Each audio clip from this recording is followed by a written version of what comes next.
Hey guys, welcome. Assimilation Webinar. Cotton Grammar here with Derek Awasiak. It's just Derek and myself tonight. Derek, how you doing, buddy? Doing great, Con. How about you? Great. Tonight is pretty much going to be Derek Awasiak night. Did you know that? Yeah, I do know now. It is. It is, man. It's going to be all about you. We're going to celebrate Derek. And you know what? I think that it's Sweet. going to be fitting tonight, Derek, that we let OMG give you your nickname. You know, none of us get to choose ours. If you think that I'm a fan of this Cotton the Hammer grammar stuff, I'm certainly not. So maybe we should get some suggestions from OMGers a Tell little me a bit later on. Kodiak. You know what? I don't know if Kodiak's sticking. I just don't know if it's sticking. We're going to let the audience Yeah, decide tonight what we're going to call you for the rest of the eternity of OMG. I know you're excited about that, aren't you? yeah. Just so everyone knows, it's I was yuck, not a wise yak. So don't. I know that Am I that saying it influence right when pronounce I it say it? a wise yuck. Awasiak? Am I saying it right? No, there's no a at the end. Awasiak. Was yuck. Uh, I was yuck. Awasiak. Yeah. Yeah. Okay, great. Don't worry, I Great. got a lot of nicknames based on mispronunciations. Great. Guys, just to let you know, we're going to go through a couple things here before we get started. Obviously, we have a massive get together this weekend, which is going to be the Assimilation Tour and our first official date in Dallas, Texas. Guys, what I'd like to see is remember, we're in the free OMG Way group. If you could do me a favor, I want to see who's all coming to Dallas. Do me a favor, and if you're coming to Dallas, give me a hashtag Dallas. I want to see how many people we've got. We have over 100 RSVPs, but I want to see actually how many people are on tonight that are actually going to be in Dallas, Texas for us this weekend. We got Renita. She was actually in Orlando for the pre-kickoff. We got Don Parker, and looks like That's cool. wow, Kathy's going to be there. I think we're gonna. This very well could be the biggest one. As we have released, we are also have a date, and let me make sure I get this right. Let me pull up my calendar here. As you can see, I'm looking at my calendar right in front of everybody.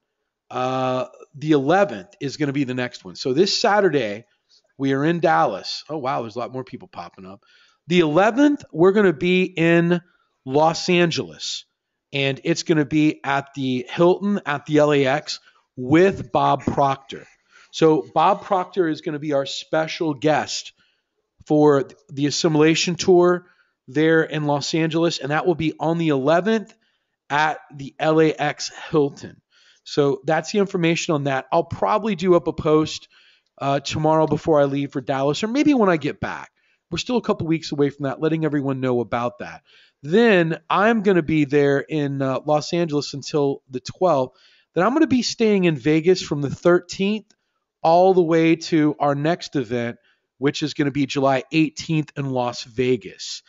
And I'll give you some more information about that. This is probably the first time you're going to hear full details and information about Las Vegas. Is we, the majority of us are going to be staying at the Cromwell.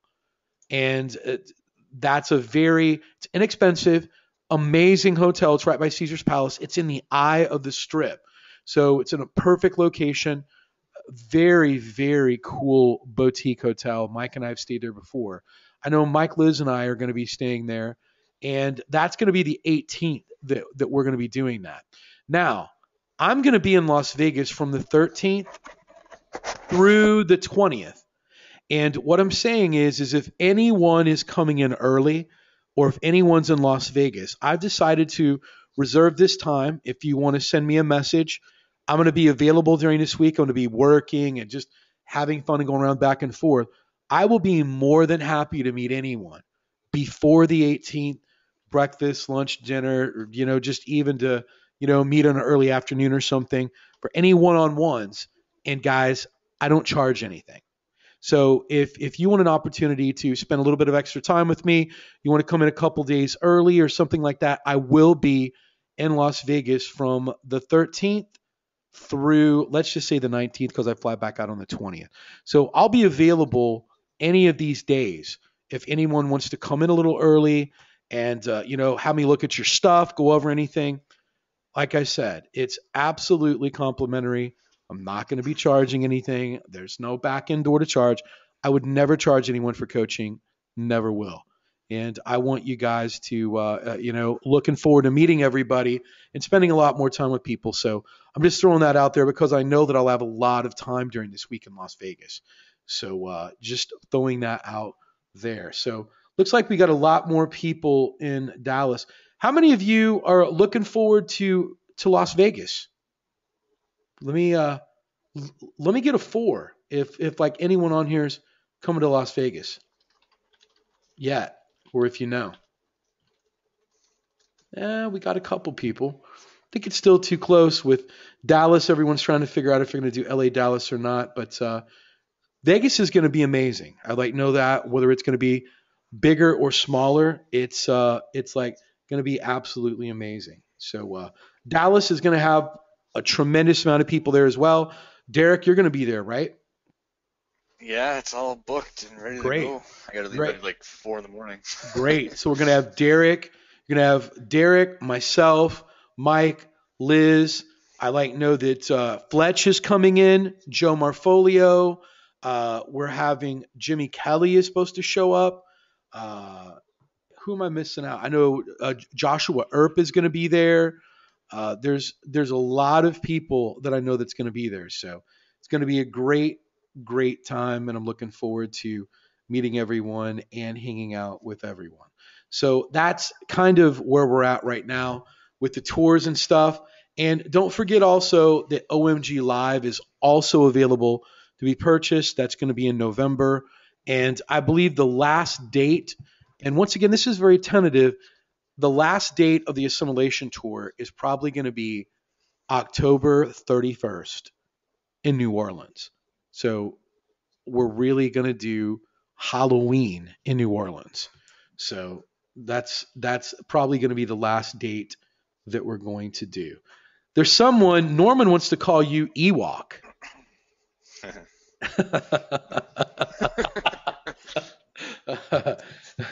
Norman, you might not have Derek answer your questions. So either way. Oh, right. Guys, if you really enjoyed the Fact or Fiction last week, if that was a great webinar for you, just go ahead and give me hashtag do it again. Do it again. If you would like for us to do part 2 of that, let me know. And we have about 300 people on here right now. Give me a hashtag do it again if you guys would like for us to do another one of these Fact or Fictions. I had a lot of fun doing it. I know you did too, Derek. And yeah. And we literally, honestly, didn't have a chance to get to all of the questions that we had. So I literally have the PowerPoint or the slides set up for another 150 questions. So we enjoyed it so much. I'd like to know that I think everyone else did, that we're probably going to do it once a month, or we're going to try to. So we'll probably do it again probably mid-July. So we have a lot of other cool questions that we can ask and then keep going on there again and just get everyone back on there. I'd like to know that all of us, from Greg to Derek, myself, and and Fletch and Joe and even Stephen Floyd, we had an amazing time. So that's something that definitely that we want to do again. We have several hundred questions that we can go back over and just kind of have more fun with. So we'll like to do that. What we'll do is we're just going to dive into the questions tonight and get right to it. And then Derek has got an amazing lesson set up for us after this. And I'd like to think you guys are going to be blown away by it. So what we're going to do is just field some questions and go from there. So we'll just jump right into it and see what we got. Paul wants for Fact or Fiction. We went over that. Let's see here. Thanks, Cotton. Here we go. This is going to be a big, long one right here. We're going to see if we can get this question in. It says, I have a huge bottleneck in my business And this is a website, and this is website building. I seem to recall that you don't do any site building. How do you handle it when a client comes to you with a rinky dink 3 page website and they want to rank for a competitive keyword like Dallas personal injury attorney? Do you mess with the meta titles, add pages, etc., or do you just throw PBNs at the site with the relevant anchor text? Well, that all depends. And I'm not really going after people that are in that sort of dire position. And once again, it all comes down to, your set of rules for like business.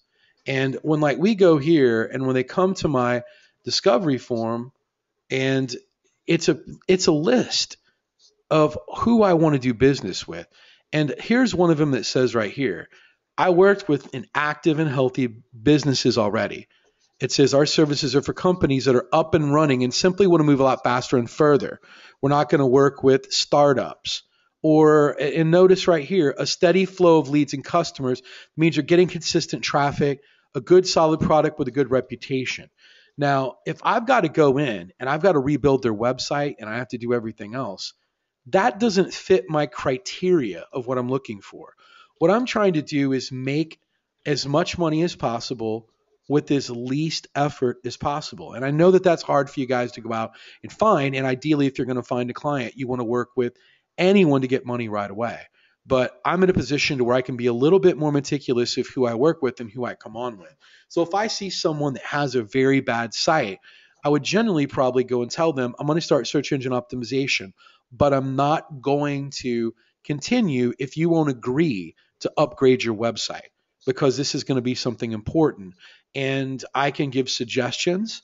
I can refer them to Mark or give them a couple other suggestions of people, and or they can use someone themselves and them get that website stuff done themselves. I don't want to mess with it. You guys don't understand how many times that I get personal messages from very well-known OMGers that are in website hell. And the reason is if you're great at doing websites, do it. I'm not great at websites. It's something that I'm very slow at. So to me, I don't want to get involved with it. It's going to boggle me down. To try to change some things around, or to change, a slider around and to get it just right for myself. And this is just speaking for me. It's going to take me longer to do that than if I was just to go tell them to go get it done somewhere else. And ultimately, what everyone normally does because they want this business so bad is they sandwich in, oh, yeah, I'll fix your website and I'll do your SEO. Oh, well, can you get me? Oh, yeah, I'll get you calls. Oh, yeah, well, I'll get you this too. Before you know it, you have tripled your what you're doing. And then you're pulling your hair out because you're spending time over delivering when that's not what your job is. As I stated before, I am in digital real estate. I move sites from one place to another. That's all I do. And I want to work with businesses that are already up and active, that are getting a steady flow of customers that just want to move faster. I don't want to work with people that are problems. Why do I want to work twice as hard with a business if I don't have to? And if you're in that stage right now to where you're just starting, you're going to have to deal with some of that sort of stuff. But when you're scaling up, I encourage you to try to be very meticulous with who you work with if you want to move quickly, move fast, and make a lot more money. Because if I always spend the time dealing with sort of broken down businesses, what they're wanting is a Hail Mary. They're like wanting you to change and alter their whole business around. And remember what I said. All I want to do is move their website from one place to another and get out. I don't want to promise them phone calls. And remember the analogy that I said before. If a real estate agent sells you a prime location, they're going to look at you crazy if you say, "Now, can you guarantee my business is going to be successful?" No. And you're absolutely insane if you're doing it too. It's my opinion. That's why I'm able to scale and make the money that I am because I don't over deliver and I don't promise anything that I can't do. So that's what I do is I outsource the web design and just don't mess with it. Derek, you have anything you want to add to that? Yeah, I mean, I really only guarantee that the positions or whatever, and then I can I can guarantee that there's going to be traffic there. What they do with it on their end, it's it's up to them. It's like just like before, you said that you could put someone on a busy street corner. Doesn't necessarily mean they're going to match the market, or they're not going to be successful, or it can go either way, right? It's just like how they operate their own business. And I've seen I don't really want to get into there. Right. Haven't you seen some weird stuff with like website sales copy that, man, that you might think it's just killer and then it doesn't work, and then you've seen some real crappy sites and they just convert like there's no one's business. It's like you got to split test and move that stuff around. That takes time, and I just want to rank. I mean, you could get into a big. I'd like to see it over and over again where people over deliver because they're scared they're going to lose a business. Guys, I want you to look at the analogy that if you walk into a doctor's office and he's a heart doctor and you go, Doc, I know you've worked on my heart and I'm so much better now, but I just found out that you need to operate on my brain. Well, you know what the doctor's reaction is? I'm flattered that you want me to work for you, but unfortunately that's just not my field. I have someone that I can refer you over to that can really look after you better than I can. He doesn't sit there and go, oh, I'm losing a client. Oh, I'm losing money. Oh, I'm doing this. So it always is strange to me that with internet marketing and other stuff that people want to make someone believe, especially when they're everything, and then get their foot caught in their mouth. And then they're spending more time dealing with something where they could have been out getting more deals if they would have just stuck with one thing and said, look, here's what I do. I'm sorry, I don't do that. Well, do you do this? I'm sorry, I don't do that, but I know someone that can. Well, do you do this? I'm sorry, I don't do that. And that's exactly what I say. So look at how professionals do stuff. If you go to a DUI attorney and you tell him that you've murdered someone, he's not going to take you unless he's just desperate for money or he thinks he can win it. 9 times out of 10, that's why people have specialities that they get in. So I just wish OMGers would just take that into a little bit more heart instead of trying to be everything to everyone. So, and there's people that are very successful doing everything like Jake Tanner. But he has different people handling different things. So it's not him trying to do it. Department for everything. Exactly. Right. I might start doing PPC sometime in 2016 to open up with my agency, but I'm not going to do it. I'm not going to do it. I'm like working on a lot of things that is going to change OMG for 2016, but I'm not going to be doing it. I'm not an expert at everything. So. Great. We'll go to if you do everything, you can't specialize in anything. So. Exactly. Great point. Next question says, what do you use to keep your mind sharp for long hours? Bulletproof coffee, exercise. Different people do different things. I don't think there's anything. I don't really drink caffeine. The reason that I moved to Florida is because it's warm all the time. And because I'm trapped inside an office and I'm alone, and I do live alone, except for me and my dog, getting outside, going for a walk or bouncing around in the pool for, 30 minutes kind of clears my head, and then I can get back to work. So, and obviously going to the gym and other stuff, but, different people have different remedies of what kind of resets them and gets them back to work. What about you, Derek? Yeah, I tend to drink quite a lot of coffee during the day, but I do take a break and I, play with my kids, and because my boy is not in school yet, so I get to spend a lot of time during the day with him. But exercise is usually a lot more focus after that. Even stuff like modafinil helps, but usually just coffee. But yeah, exercise, you'll find that even wakes you up a lot more than caffeine does. Yeah, this is a rough business, man, because a lot of, you're just sitting down so much. But I really don't look at this as work. Do you really look at this as work sometimes when you're trying to figure out stuff with SEO, or are you having fun? Well, dealing with the clients, I find that work, but actually working on the projects and stuff like that, it's more fun for me because it's just more tests and stuff like that. I can test new different methods and stuff.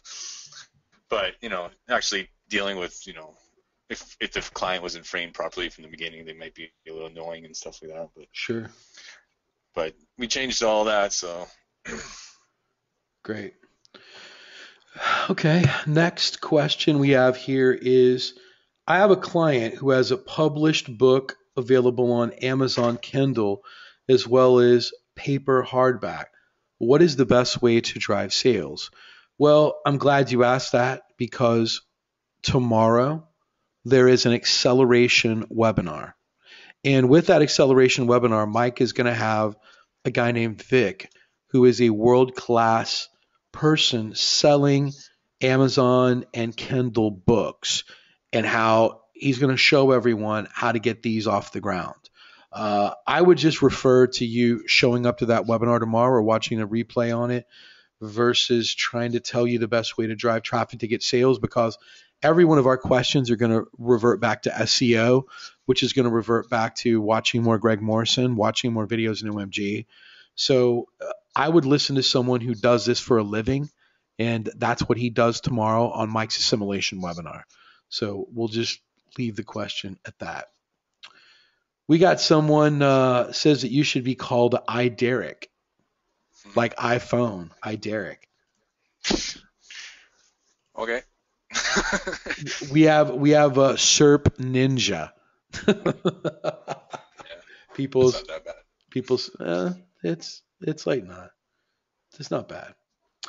Next question is, I'm still trying to get my website sorted out. This week I noticed that my 4 inner pages are ranking, but my home page, which is the only one that has any content thus far, is completely MIA.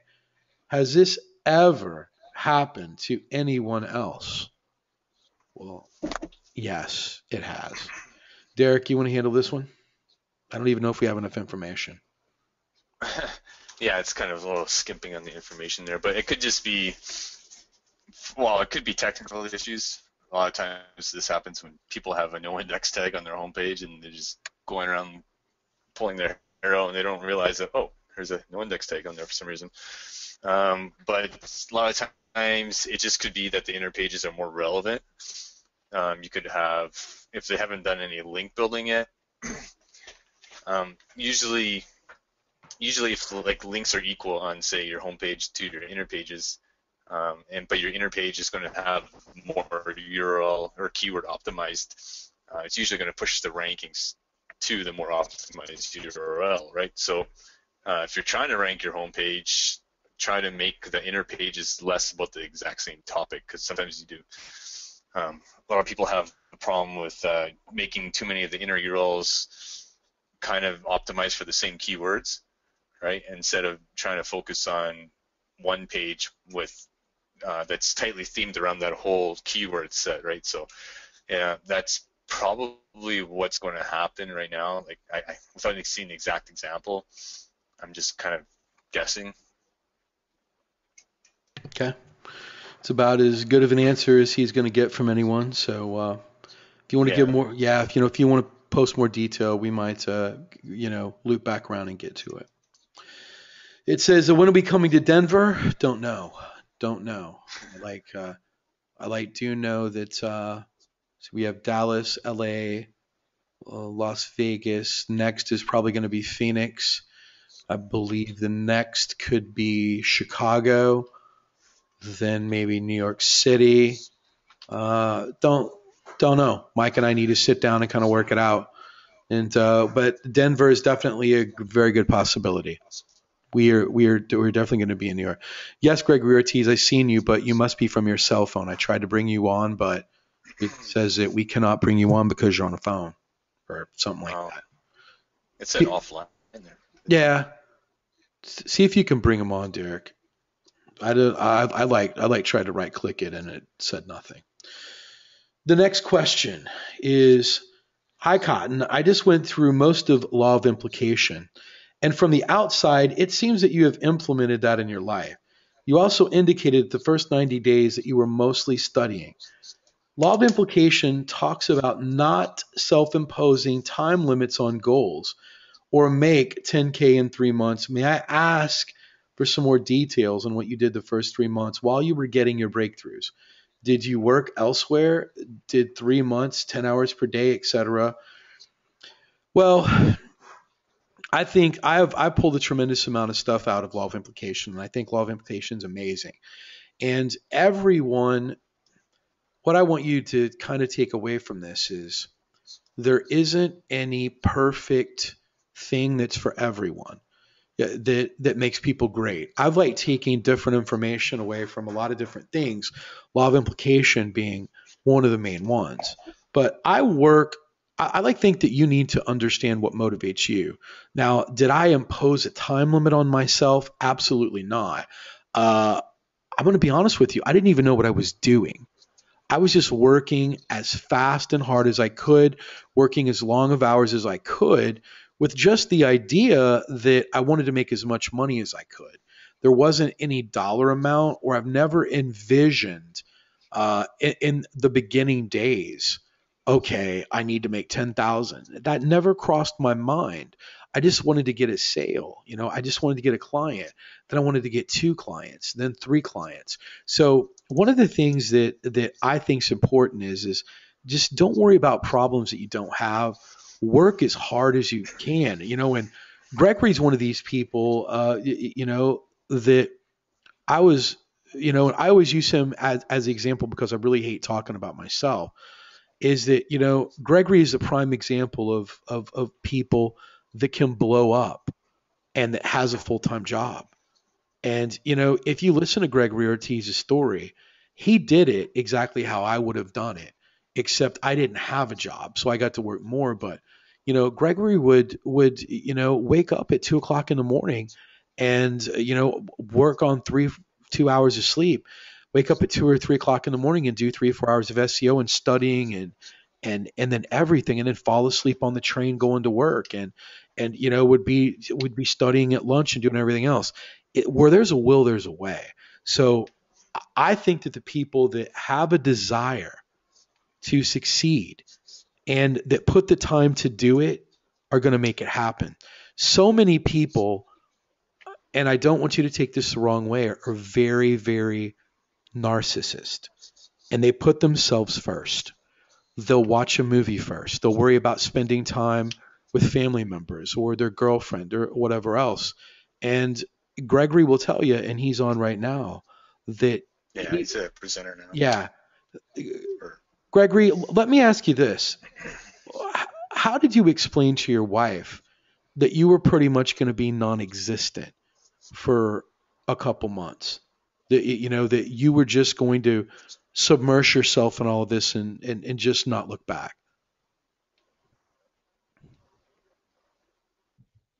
Are you there, Gregory? Can you hear me now? Yeah, I can hear you. Okay, sorry about that. Yeah, it pretty much became a thing where, well, before I even get started, it's just like I say in all the different OMG webinars, whenever we're telling new people about OMG. Like I have a theory where if you want to change your life, you literally need to change your life. Like you have to make a huge change in your life. Otherwise, you're not going to see results. Like it's nice and fun to be able to dream about stuff, but when you want, for lack of a better term, shit to actually happen, you have to make it happen for yourself. Like no one's going to do it for you. So I had a conversation with my wife, and of course at first it was very difficult because not only does someone else not understand your complete mindset because you're the person thinking it, but at the same time, like when you're expressing to someone, hey, I'm going to be spending less time with you and less time with our child, it's not an easy conversation, but she was very, very supportive about it after I started to explain, you know what, this is something that I need to do. Like once I got it across that this is something I needed to do, then she was more receptive and supportive of it. And after that happened, just like you said, like I would literally sleep on the train, which was something that, when I used to go to and from work, I used to look at people sleeping on the train like, what the hell's wrong with this person? They don't get enough sleep. And I ended up becoming that person where, just like you said, I'd be up till 2 o'clock, 3 o'clock in the morning, wake up at 5 to go to work. I wanted to change my life. So I literally started making changes in my life. Great. And I've like always been super inspired by your story, but guys, what it comes down to and what you want to take away from like what Gregory said is you asked what I did the first 90 days is that, I literally did as law of implication said. I didn't impose goals on me. I just wanted to move as quickly as possible, work as hard as possible. And it just so happens that I kind of organically got my first client at 90 days. It wasn't planned. Hey, I have to have a client at 90 days, or I'm not ready for a client. I would have loved to have had a client in 2 weeks. It's just, that's how it organically happened. And then it organically happened with every other way. And I've never really kind of imposed a lot of stuff on me. But if you want to know what I was doing, and it says here, what did you do the first 10 hours a day? No, was well over 10. I was probably close to 13 to 15 hours a day and 7 days a week. And I didn't go out anywhere and I didn't do anything. And, a lot of people can't do that. And I understand, but as Gregory did, he worked a 40 plus hour a week job and he made sacrifices. So there's a will, there's a way. And there's personal people that I know right now that are very close friends of mine that are struggling for success.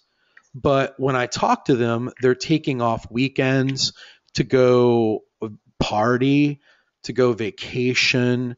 There's always an excuse about a personal event coming up. When I said, so did you get your website up? Oh, well, something came up and I had to do this. And, to me, it's not important and I can't judge other people for what's important to them. But I made OMG the most important thing in my life. So I feel that you have to make a commitment and get everyone around you to support you and say, look, I really want to make this work and I need your support. So if I'm not going to be around as much, please support me. And I didn't get, because I'm a single guy and, I did have a girlfriend at the time. She was supportive, but it's still rough, guys. And if you want to get to Gregory Ortiz money, you're really going to have to really buckle in and just really, really, really study and ask a lot of questions. I just did it a very strange way to where I didn't ask any questions in OMG. I was very prideful. I wanted to figure it all about myself, but in retrospect, that might have been stupid. I mean, I don't know, but just take it seriously, commit to it, and when you say, man, I'd like really want to watch this basketball game, or I can watch, Greg Morrison's, office hours this week on a replay. And, if you don't have your site up or anything else, there's like someone that I really admire and I like hope she's not embarrassed that I'm going to call her out. And that's like Shannon. And let me show you right here. And Shannon, I'm like, sorry that I'm going to call you out, but Shannon right here, she reached out to me and I'm going to tell you what, she is relentless. She messages me 3 times a day. She is a single mother. She works a job 40 hours a week and she is moving so quickly. She already has her website up and been bothering me. She's already bought PBNs. I mean, it's like she's like shot out of a cannon. And when I see someone bothering me, not bothering me, but being persistent with answering questions because I totally put her above anyone now. She messaged me, I answer all of her questions because I see that she's in the zone. And you're right. She put #commitment. She's made a commitment and no one I've ever seen. And she already has her website up. She's already buying PBNs and she's consistently asking me questions that shock me. I'm like, wow, she's like not messing around. She's like, Cotton, what else can I do? What else can I do? Well, tell me, and that sort of attitude and that sort of commitment, there isn't a doubt in my mind that if she stays on this sort of path, she's going to be an incredibly successful OMGer. And I have a tremendous amount of success for her. So just think about it. She's been in OMG for about 6 weeks. She's already got her website up. It looks amazing. She's already went out and bought PBNs. She's attended every webinar.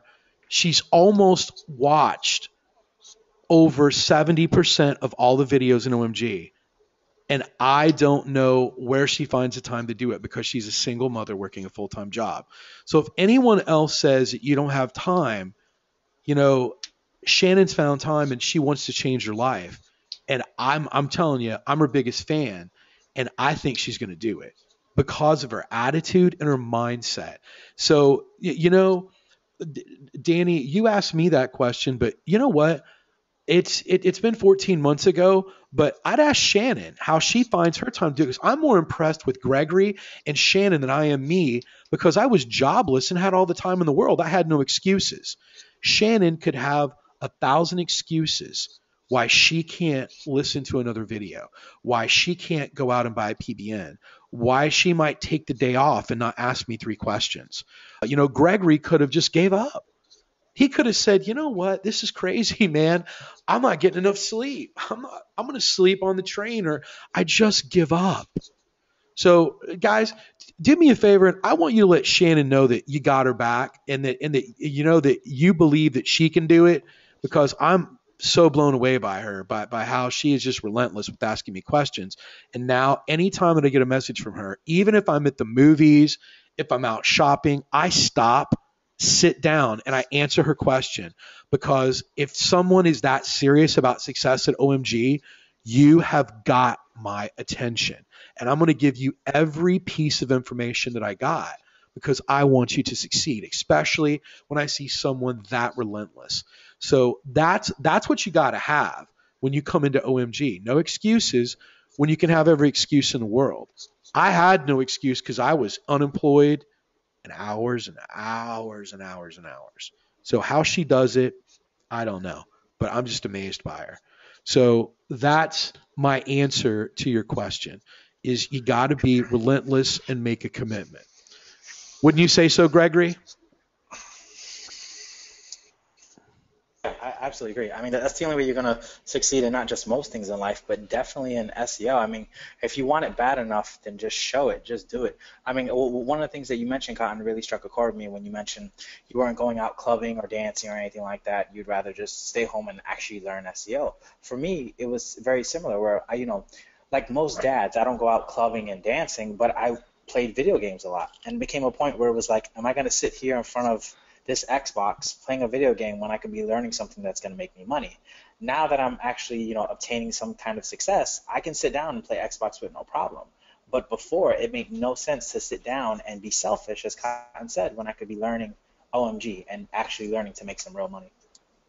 Right, and there's no doubt in my mind that if I could visualize what like Shannon's doing right now, she like probably has a webinar on, paying attention to her son, cooking supper, and trying to pay attention to what's going on all at once. I mean, all at once. And like she even said, Cotton, I might be late for the webinar. I don't know if I'm going to make it. Are you going to be going over everything? Worried about missing something. So it's that sort of commitment that if you get that sort of commitment that like she's got, you're going to make it and you're going to get my attention. And that's when I stop my personal life and answer your question. I can remember that I was out to dinner with my parents and my phone buzzed and I looked down and I seen it was her. And they go, what, you're going to get that? And I'm going to say, for her? Yeah. So when someone's that committed, it gets my attention. I want to go out of my way to give you that answer. And, it's all about when I see you're serious and you keep bothering me, before long, I'm going to put you at the top of the priority list because I know you're getting stuff done. Gregory used to do the same thing to me. I would see he was up at 2:00 in the morning working while I was working. I was like, man, this guy's crazy. And I said, hey, when you going to sleep? He said, I already did. I just woke up. I said, what do you mean when you go to work? He goes, when did you have to be on the train, Gregory? Like 5:00 in the morning or 6:00 in the morning? Yeah, at 5 in the morning. Yeah. So what time did you wake up? Like 5 in the morning every day. When did you wake up? I mean, whenever I did sleep, there were plenty of times where I'd stay up 24, 48 hours straight. But when I did sleep, I'd end up going to bed maybe 11 o'clock or midnight, wake up at 2 or 3 in the morning. Right. So, guys, if you want to know why Greg Ortiz is making $50K a month, that's why. So, I mean, that's like why. And I'm going to be honest with you, and I don't want to say this to deter anybody, but Gregory, with like personal life and other stuff, and I can tell you that it has for me. Didn't you have to kind of pay a price to have this success a little bit? big time. Yeah, myself as well. I mean, I've like Yeah. lost some friends, but I've gained some amazing friends, like Derek and Gregory and Joe Morfolio Fletch and, Greg and, Stephen Floyd. And, I've like replaced them with just good people. But, it's, man, making this amount of money, just, you got to be committed. So that's just what I want to get across to you. So if you want to make it, this is what you got to do. You got to commit yourself, and you almost got to hibernate yourself, and you got to stay tunnel vision. And guys, please, you can only be a student for so long. One of the things that Gregory done, and one of the things that Shannon's doing, and one of the things that I did, they're all cohesive together. We took action with the information quickly, very quickly. Shannon listens and takes action instantly. She doesn't sit there and say, I need to know a little bit more.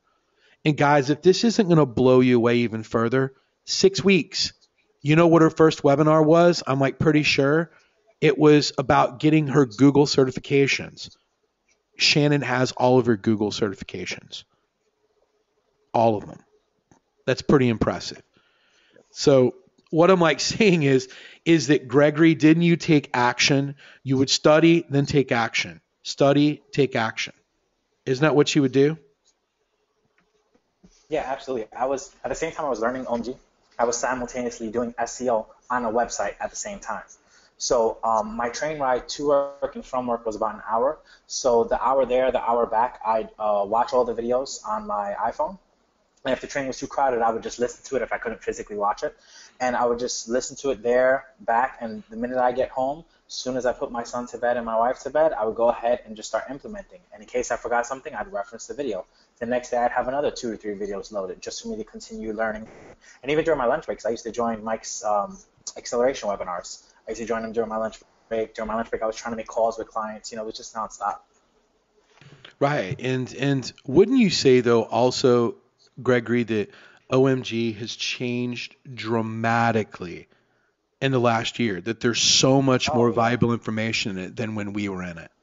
Oh, absolutely. I mean, to be completely honest with you, if I joined OMG today, I started from all the information that's out there today and still had the same commitments I had back then, I would have no problem making the same amount of money I'm making now in a much faster time span, because the amount of knowledge that's out there is ridiculous compared to what used to be there before. I mean, don't get me wrong, there was always great information, but now with the amount of people that are out there, I mean, even having yourself on here, Khan, I mean, you didn't exist as far as teaching anyone anything back then. You know what I mean? It was just more of a one-on-one basis where I would reach out to you. Now that people can have you on webinars, it's insane.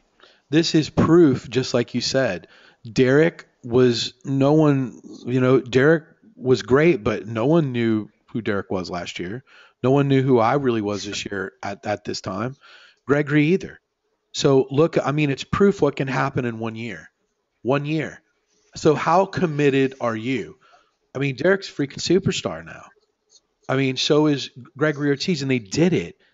And just, I mean, don't get me wrong. Derek's been doing this a long time, but hasn't your life changed in the last year, Derek? Yeah, I mean, the last year has been, it's just rapidly growing compared to before. I mean, I didn't have the sales expertise before. I didn't have even like the proper networking of people who did higher level of SEO until the last year or so. So before then it was just kind of, on my own, kind of reading half-assed information, you can't tell what's true, what's not, It's just, you're just kind of chasing your tail around if you don't have like real focus and direction of what you actually can do and what to do and what works, So I mean, now it's just if there's a will, there's a way to get there, right? So it's a matter of, you got the information, it's just a matter of studying it and putting it into practice instead of having to do all the research yourself, Exactly. So, guys, that I know we went a little bit longer to like answer that, and Shannon, I'm sorry if you didn't want me to call you out like that, but I've just been so impressed with you since I've started talking to you because of your will to kind of push forward and do stuff. And I honestly think that even though you don't realize it, that you've helped inspire everyone right now. and just like, wow, if she can do it with, a single mother working, and with a child right in front of you, what's my excuse? What's my excuse for not busting butt right now? So, guys, once again, if you haven't shown her support, do so. Let her know you got her back. Because sometimes just people knowing that you got support is tremendous, and I don't want her to stop. I just think the sky's the limit for her. So I like, and God forbid if you're in Baltimore, because if she can't, if she's working as hard as she is, and if I see her keep moving like this, I'll just rank it for her. So that's how impressed I am with the will. If I see you trying, and Derek's the same way, and so is Gregory, if we see you busting your butt and you're just struggling, we are 50 times more likely to help you than if you come to us and go, Derek, can you tell me everything you know? Derek's just gonna go, no. Yeah. You don't I've deserve had it. that a few times. Right. I mean, people don't get, Derek, that like it took you, I mean, literally pulling your hair out, just stressing Yeah. out, hours and hours and weeks. People just think that you magically just come up with these answers. I mean, how like difficult is it to like find out all this next level SEO? Yeah, I mean, for every one really good experiment that works out really well, there's probably like 8 or 9 that didn't work so well, or just kind of did the wrong thing, or you. Sometimes I just I'll learn a lot from mistakes too, right? So Sure. not mistakes aren't necessarily like things that don't work. I usually can figure out why it didn't work, and that's kind of how I've become so good at like forensic SEO. It's just because I've messed up so many sites. I've had just every single penalty there is. I've had, I pushed everything to the limit once or twice, so it's just doing that I mean, we're a product of our own experiences, right? And so the more different types of experiences you throw yourself into, the more knowledge you're just going to pull out of it, I'm glad you brought that up, because all of our success comes because we fail faster and more than anyone else. Wouldn't you agree, Derek? Well, yeah, you should be celebrating your failures. Mm-hmm. Right. And with all these failures, we get these beautiful golden nuggets of answers. And Yeah. Gregory, wouldn't you say that that's been your motto and not realizing it? You fail faster than anyone else, and through that, you get your success. Yeah, that's actually a great way of looking at it. I mean, for every failure I have, it just brings me one step closer to achieving my goal. So absolutely. I mean, and once again, like you said, that's one of the big things between a bunch of us is we're not afraid to fail. Like a lot of people are afraid to fail. That's why they don't take action. And they're like, oh, well, what if I make this image 1 pixel too large? Is it going to affect my SEO? Or what if I do this? Like, don't be afraid. Just do it. Just like Derek says, for every one great experiment, he has 8 or 9 that fail. He's not afraid to do it. Exactly. And that's what I've always admired about both you and Derek, and why you guys should get inspired by him. I mean, like literally, they're like going out there, they're like literally virtual crash tests dummies. I mean, they like literally are. And through that, they're like finding out what's safe for you. Derek is wasting his money blowing up stuff. Gregory Ortiz is out there pushing the boundaries of what shouldn't happen, and I do as well with client getting. I like do so many tests, and I just sit there and go, oh well, that didn't work. Let me go ahead and see what else does. Okay, that didn't work. Okay, this isn't working. Let me try something else. And it's through your failures that you're going to find the right answers. So that's why I admire Shannon, is she's taking immediate action with all of this right now. So I know we went a little bit long on that, but I think it was needed with a lot of newer people that were on here. Yeah, what was the question again? It was asking me what I did the first 90 days, and if I use law of implication, and if I really set goals or not. And the answer is no. I just wanted to do as much as possible. The short answer. Yeah, that's a short answer. We could have went there, but someone wants to call you Derek Do Right. it says a lot of people's asking about my site recovery, and we're not going to go over that. That's like not for a recorded webinar. So it says here, it says, I'm inspired by you and Gregory. Just to let you know, I'm in Dubai. It's 3:45 a.m. and I'm awake for only your amazing webinar. Well, both that is very touching and very honored, and hopefully we're not going to disappoint you. I know that Derek's got some good stuff going on right here. Next question is, Cotton, how did you and Derek meet? Believe it or not, we met through Wayne Voss, and I believe that me, Derek, and Wayne, God, that had to have been over a year ago. It's been a little over a year ago that we all went in on a deal together with a large e-cigarette company, and all they needed me to do is to go in and close. Derek was getting his feet wet with closing and other stuff, and Wayne just said, hey, we know you can close good, so I went in and closed a deal, and they got the deal, and ever since then, Derek and I have been talking, and Derek's just been an amazing friend and just a wealth of information. It's almost like I felt like lucky that that he's one of the people that I actually got to meet inside of OMG. It's like I got to meet all the right people at all the right times. And now, a year later, you look at people like Gregory and Derek and me. We were barely heard of this time last year.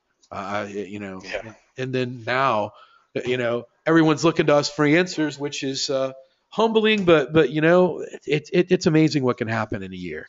And that's all I want you guys to get in your head. Anything can happen in a year. You dig down, you get everything done right. Your whole life can be altered.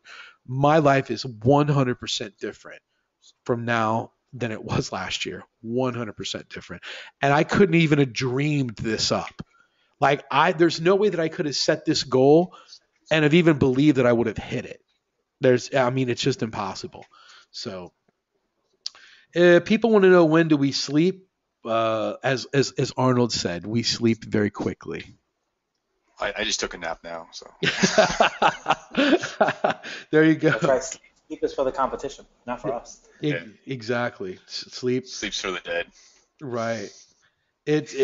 Chris Smith is saying that he just landed a PI lure in Baltimore. He said, stay away, Cotton. Don't worry about me. You better worry about Shannon coming for you. She's going to come for you. It says here, let's get to some more questions. Wow. There's an auction one there. Yeah. Go ahead and read that one. I don't know where you're at. Do you guys still get most of your PBNs at auction? Will there be any more training on how to spot toxic links or bad links for PBNs? Well, I still get some at auctions, and I do spend quite a bit on expired ones just because most of the time I use them as almost like toss and burn sometimes, but I'll spend some good money on auction ones if I see them come up. But are we going to do more training on toxic links? I don't know. It's possible, man. We have a long year to go. We're just halfway through right now. So simulation webinar is unfortunately a train that never comes off the track. So sooner or later we're gonna get to something, but who knows?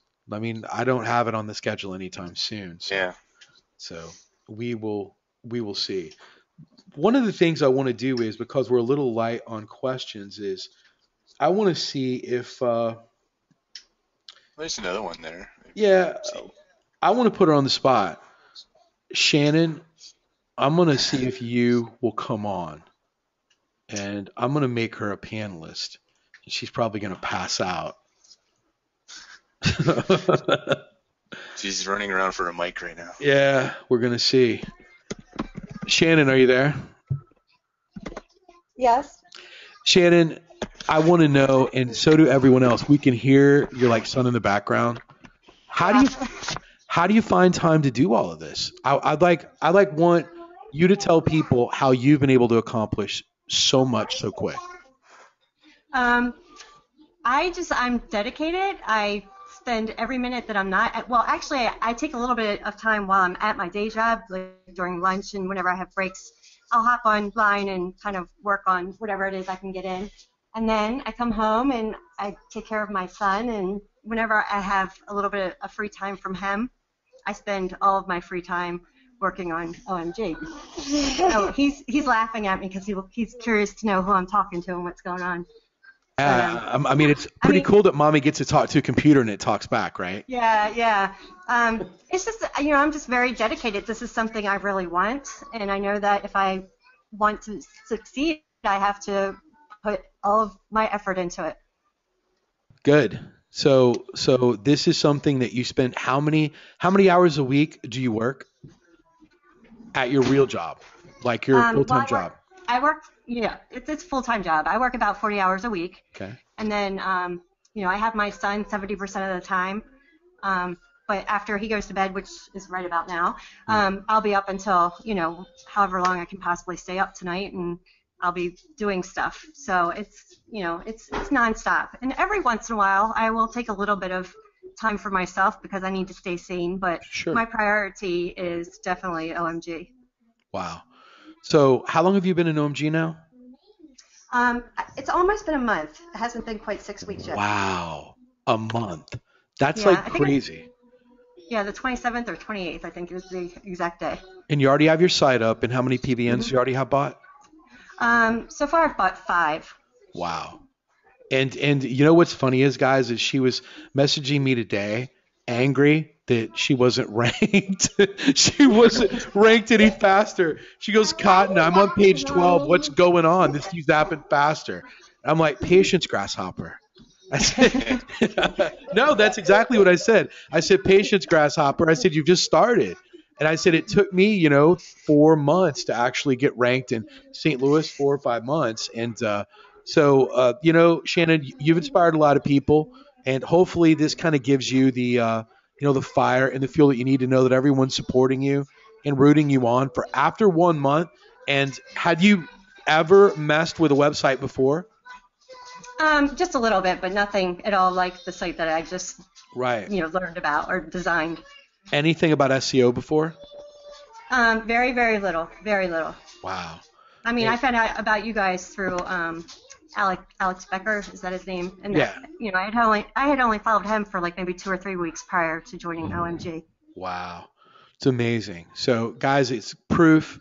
You don't have to know anything. There's no excuses. You just got to get the work done and just make it happen. So, site up, PBN's bought, and didn't you already tell me that you've watched the majority of the videos already in OMG? Yeah.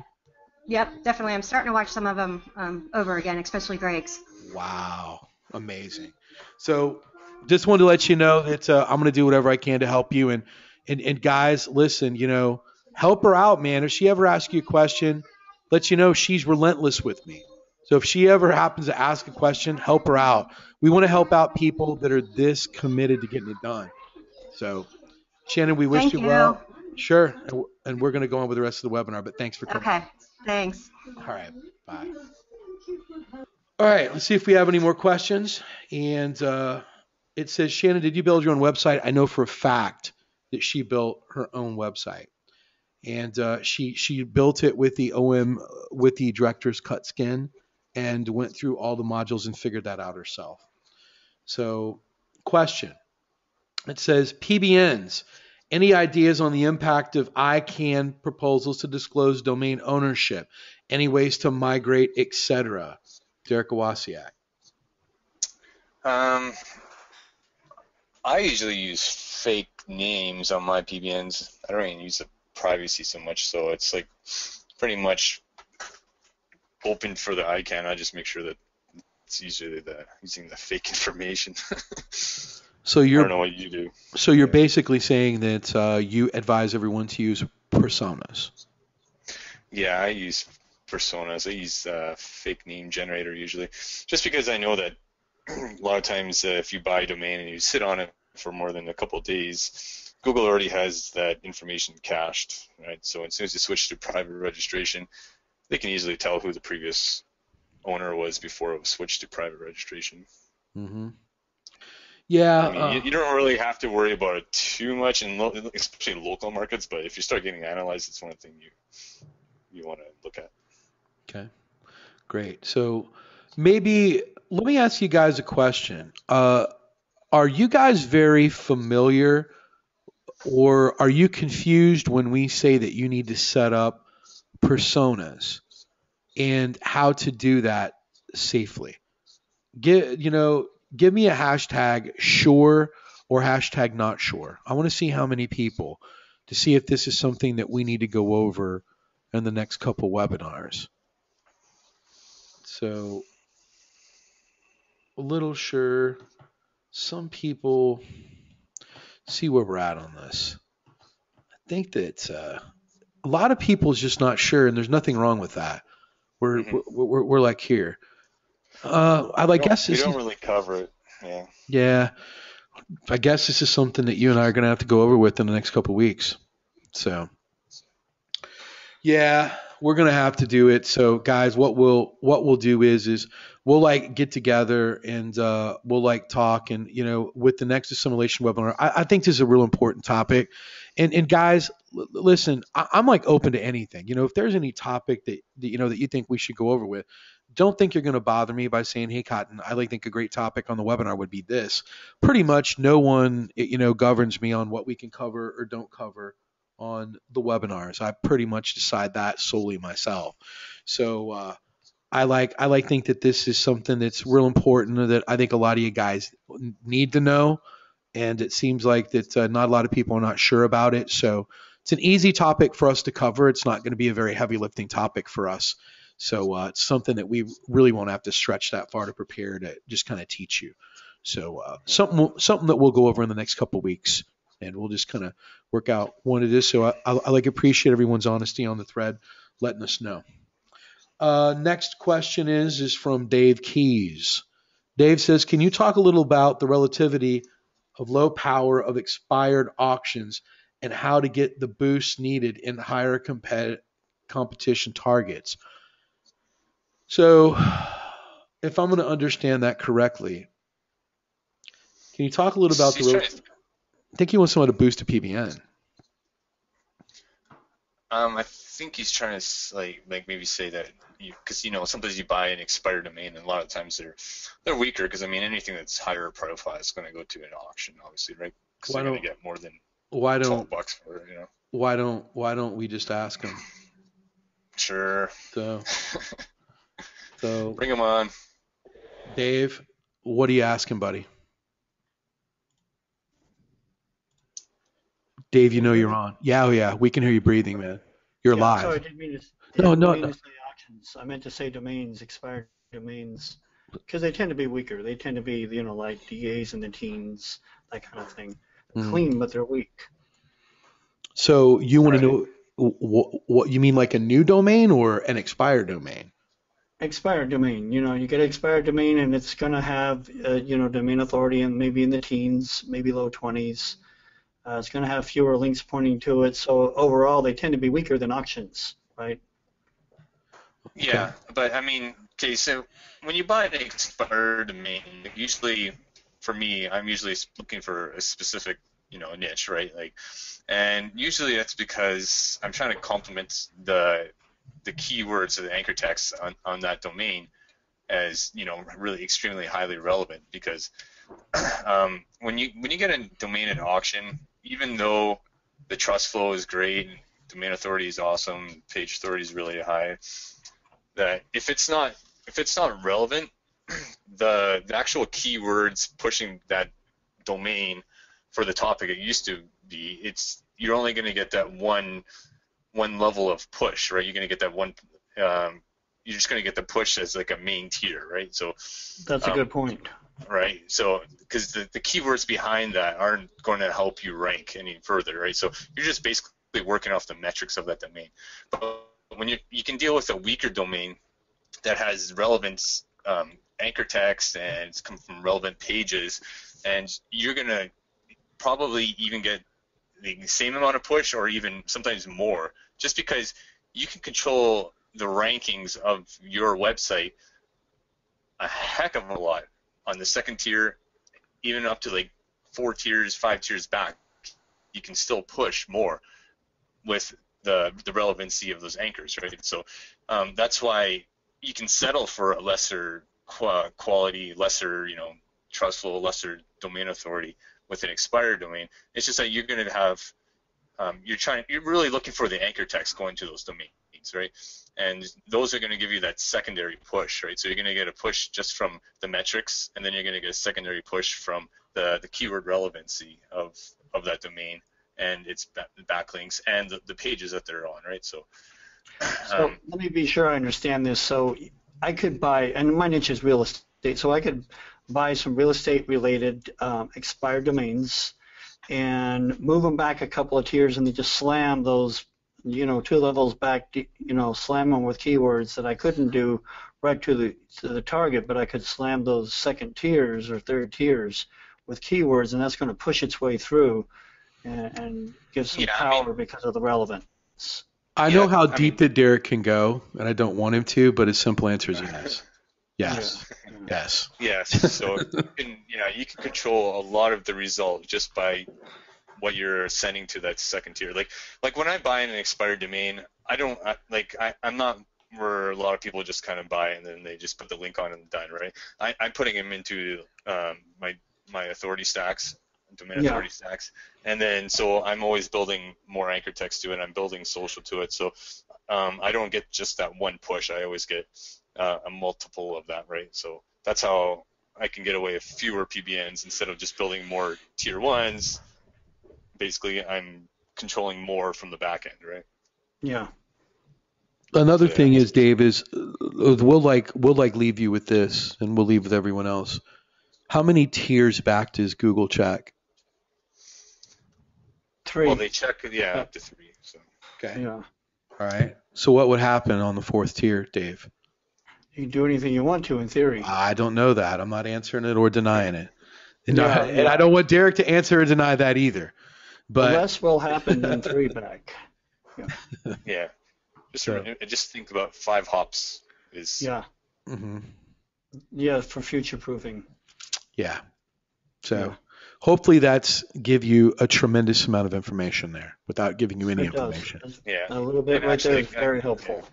Right. Oh yeah, I go into a little bit into the presentation too, a little bit. So. Mm-hmm.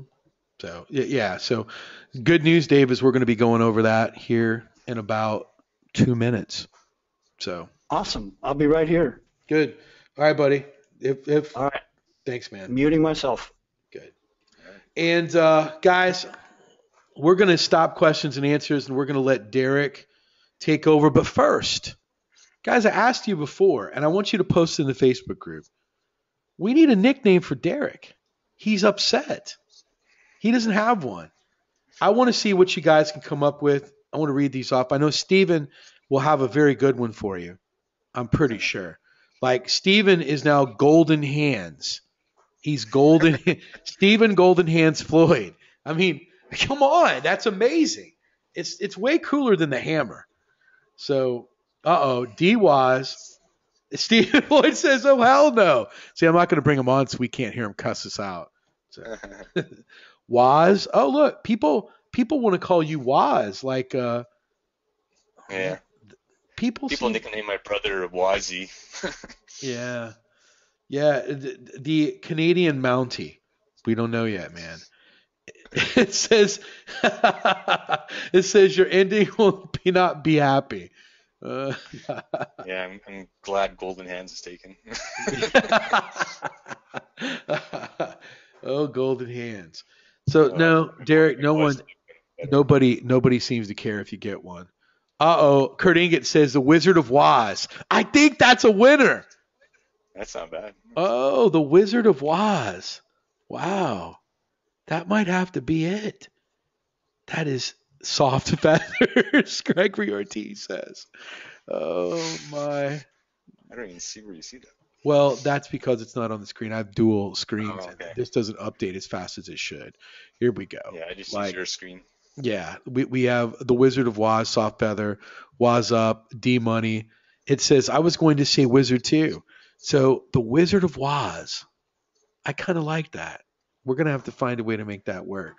But Derek, what do you have for us tonight? We're not going to make this a epic 3-hour webinar. We're going to make this lean and mean. And it's going to be 2 hours and 48 minutes. Yeah. What do you got for us, buddy? What do you got for us? So, kind of wanted to take things back, core fundamentals for a lot of people, just because a lot of SEOs are kind of in bad habits right now, and then a lot of new SEOs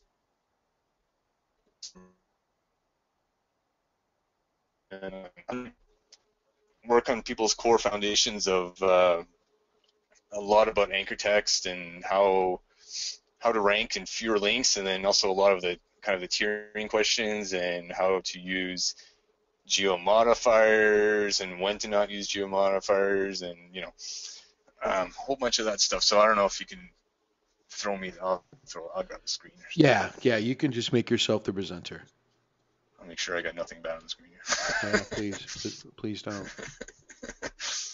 All right, so there's my secret stack.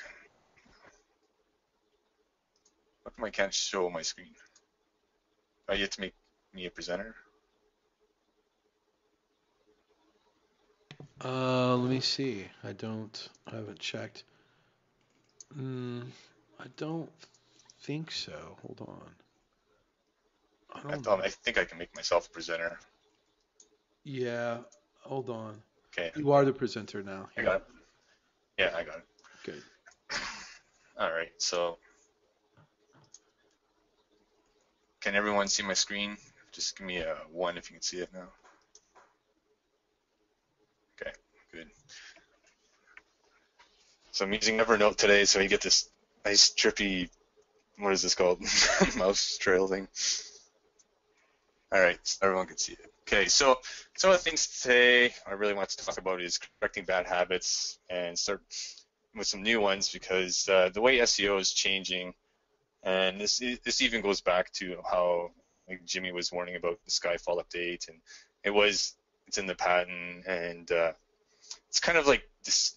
He was calling it the skeleton key of how to rank, and it's going to help you with your PBNs, your DAS, your just normal link building, and help you rank in fewer links and while maintaining with less power, and then usually you can stick a result a lot quicker, and they won't fall off as much. So understanding when to use geo modifiers, optimizing anchor text based on our search query volumes, and basing your anchor text on your money site structure planning, so you're kind of planning ahead, and also getting in the habit of tracking your keywords by location rather than geo modifying. So I'll get to that part. Okay, so some of the things, these are some of the bad habits that a lot of people do, and I do too, and I struggle a long time to actually correct this. So a lot of times what we do is when we start doing link building is we start with long tails, and we actually not using the main keyword or even the largest search volume market keywords. And so the first thing I always do is you find your main keyword, and you'll find that, like, say if you're trying to rank for tree removal, right, and you'll see that, oh, okay, I can use tree removal once, and then I can use tree removals as a plural version, and then keep going on to the different types of keywords, right? And you have to start thinking about search query volumes when you're doing your anchor text, and I'm going to go into a bit of an example of that in a second. Okay, so feel free to ask questions at the same time. I can keep an eye on the screen. A lot of the problems we have right now is repeating keywords on page in URL strings and in content on money sites and linking properties.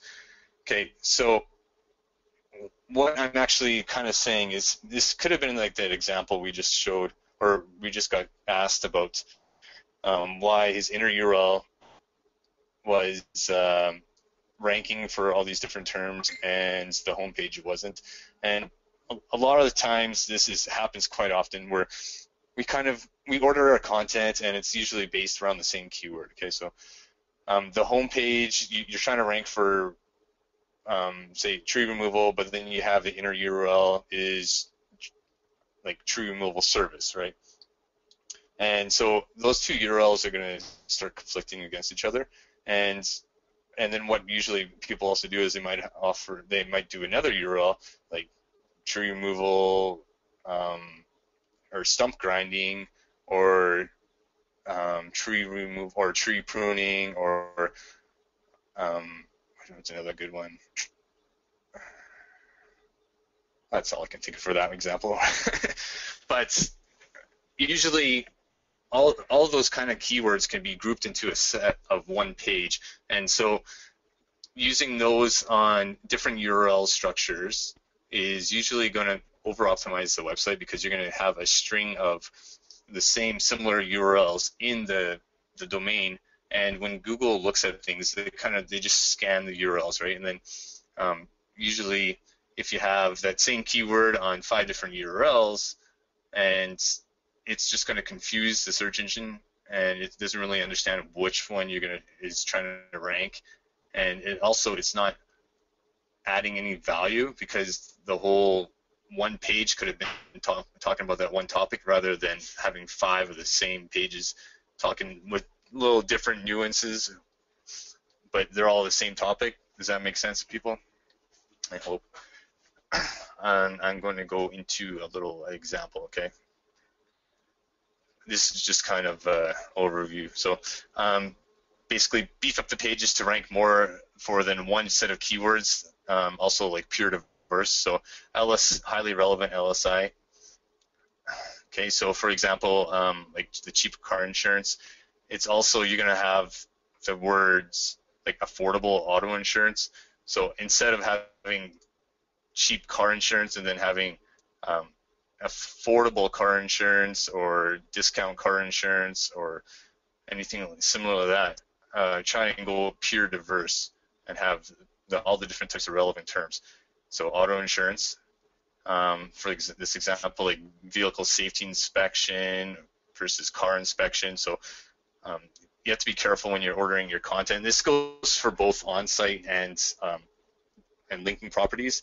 So when I get my content usually delivered to me, a lot of times I'll just give them the one keyword, car inspection, and then they'll pretty much abuse the word car inspection. And so you have to usually manually go into there and start trying to think of different types of terms that are relevant, highly relevant, but mean differently. So car inspection, vehicle safety inspection, truck safeties, anything like that. RC cars versus radio-controlled vehicles. Those are completely diverse, but they mean the same thing. And Google is getting really, really good with recognizing the different types of LSIs. A lot of times you can rank a website for radio-controlled vehicles and never use the anchor text RC cars, and be surprised when you're ranking for RC cars at the same time. So it's a really good practice to start understanding more. Okay. Another problem we often do is using multiple images with the same keyword. I mean, so you use a alt tag on there. You just put like car insurance, but you should start using descriptives, and this is going to help avoid over-optimizing. So like, i.e., girl getting insurance. So I usually just describe what the actual picture is and kind of wrap my main keyword around with those types of terminology.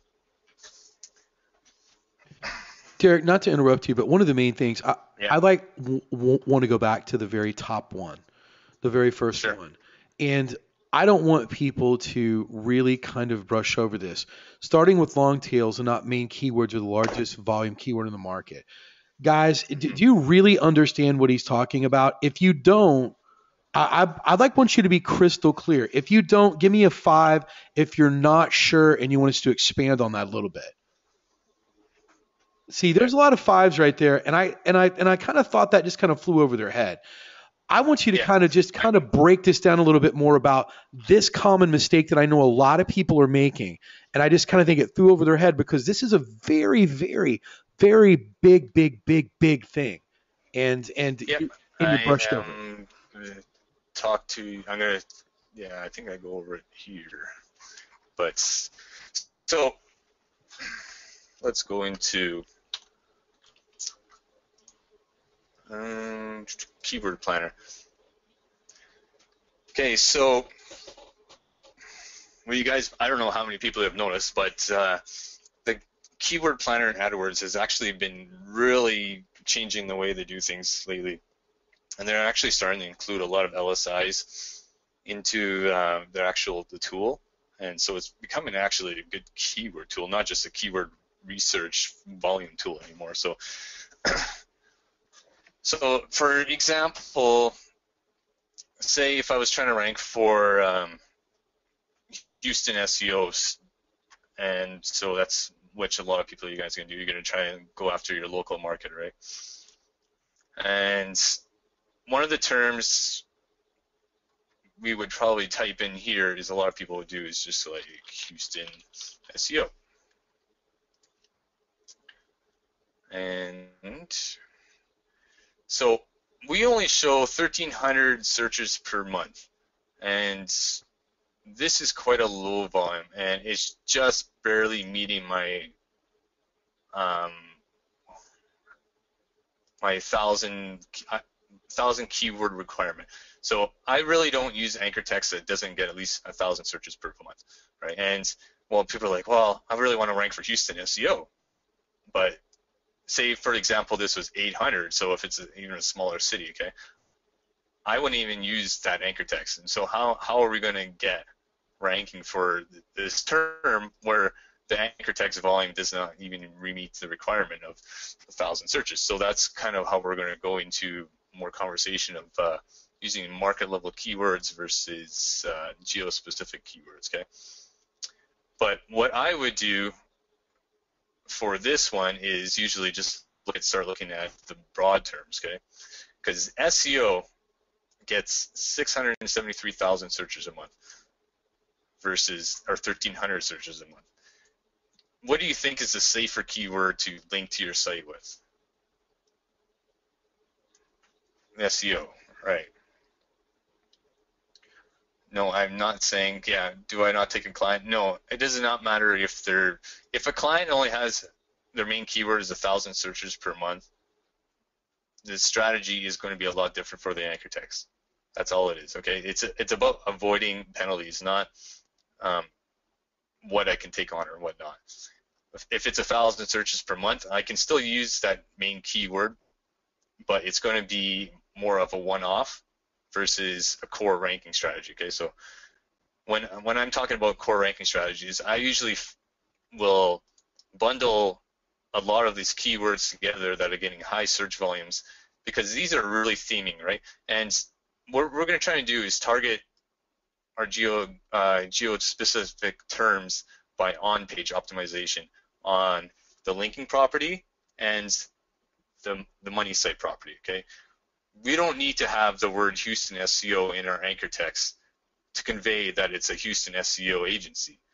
If the page linking to the site is only about Houston properties, it's only about Houston business, it's only about things related to Houston, and our money site has a Houston address and it has Houston targeted keywords on it, using the actual anchor text of Houston SEO, we can avoid it because it's relative, right? It's like a con. When you go out to a restaurant or you're hanging out with your buddies, you don't go like, hey, let's go check out that, St. Louis Italian restaurant, right? No. You just say, let's just go check out that new Italian restaurant, right? Because it's relative, because you're both there, right? Exactly. So you have to think more of trying to want to avoid using geo-specific terms. You can still use it, but it has to come into further down into the linking strategy, okay? And for example, I can jump right to this one. So this is a low search volume market, and this is an example of a client I have actually. And Edmonton tree removal, it only gets 200 searches a month. And so this is the actual anchor text plan I did for these are the tier 1 links, okay? So these are PBNs, these are Weebly's, these are tumblers, etc. Right? They're not linked in any DAS format here. You can do that whatever you want. Okay. So the way I plan my anchor text is tree removal service. Okay, so stump grinding, tree pruning, tree removal, tree services, arborist, which is completely LSI. Stump removal, it's an LSI, but it's also a service to do. And then, so we're still sending brand and URL generics, right? So this is just 10 times these. So this is basically a 19 link plan. I think 1, 2, 3, 4, 5, 6, 7, 8, well, 18 links. Okay, so what I would do normally is I'm using these for diversification and to actually plan and thematically make the site relevant, because these are all going to be pages very extremely relevant to Edmonton, right? They're going to be extremely relevant to tree services. They're going to be relevant to, you know, maybe tree diseases like Dutch elm disease. It could be about how to call this kind of stuff, right? And all the relevancy is going to be on page for the geo-specific terms, okay? And the example client I did this with, I never used Edmonton at all for the anchor text in any of the ranks, okay? And they rank a lot faster than when I ever did before with, you know, like the old methods where we're just kind of keep hammering with, you know, Edmonton tree removal, Edmonton, tree removal in Edmonton, tree services in Edmonton, you know, et cetera, because it just doesn't make sense anymore, right? It's over optimized on a long tail reasoning, and what happens is you get stuck. A lot of times a client will get stuck on page 2, and they're just like, you know, I just keep sending links to it. It's just not moving anymore. It's not doing anything. And you also start looking at the rankings where they're not tracking tree removal from Edmonton, right? So when I set up my like microsite masters or SERP or SERPbook or SERPed or whatever different kind of trackers you use, I usually just track like tree removal, but then I make sure that the location is set to Edmonton, right? And that's way I can track the movement properly that way. And you know what usually happens? You start ranking nationally at the same time. So how many clients, local clients, wouldn't mind ranking a little bit nationally, right? How many pages do I have on a site? It depends on the site. A lot of times local stuff you can rank and even get away with just like 2 or 3 pages, but you know, the more pages the better. And if you're going to silo the pages, it's going to use up to like 90% less anchor text. So George, how many pages? And the example site I used here, it was I think it was about 10 pages. And then what I did was once it got to page 1, I started adding more pages to do internal linking. And internal linking, you can usually take it from the top of page 2 to the top of page 1 just with using recycled juice, basically. Someone's saying that they just see the AdWords screen, and if you do, then you probably need to refresh or your screen's locked up, because I see Derek on his like diagram. So, guys, if you see the diagram, give me a 1. Great, yeah. You if you're not seeing the diagram, then perhaps your screen's locked up. You just need to refresh or just log out and log back in. Right. And give me a 2 if you find this information helpful. Yes, lots of 2s, okay. Yep, lots of 2s. Oh, yeah. All right, so some of the things we do talk about is we're going to have our keywords in the URL, and these can be geo-specific keywords, okay? So if you want, you can set up your Weebly or your PBN with, you know, / Edmonton tree removal service offers Dutch elm disease service or whatever, you know, it's like that's the kind of topics I usually do. I usually do something that's going to bring in traffic. And so keyword in the title, I usually wrap it around with non-specific types of keywords. So I don't always do just, you know, tree pruning and then go into the article, I'm going to go into something. I try to keep the density of the actual keyword. So instead of using tree pruning services, if I'm trying to just push tree pruning, I'll make sure I wrap that around with non-keyword anchor text or titles. So say like how to get a professional to do tree pruning, not service, but tree pruning for this spring or something like that. Something that usually people don't necessarily type in, but it's just diluting the actual push of the keyword tree pruning. So I try to avoid adding things that are recognized as a keyword. I don't know if that makes sense anyway. Am I fading in and out? No, Can you I hear can me hear okay, right? No, I can hear you clearly. All right, so alt tag images, that's where you're going to put a lot of keywords, but make sure you're wrapping it like I talked about. You're describing what's in the picture, not just the main keyword. And so on this example here, I'm usually, if these are PBNs, I'm usually not doing too much on the tier 2 because if I'm really only trying to rank for these 2 keywords, I usually just do a second tier on these links. So if this was a PBN, talking about tree services, and this is my anchor text tree services, this is where I start loading up on the anchor text.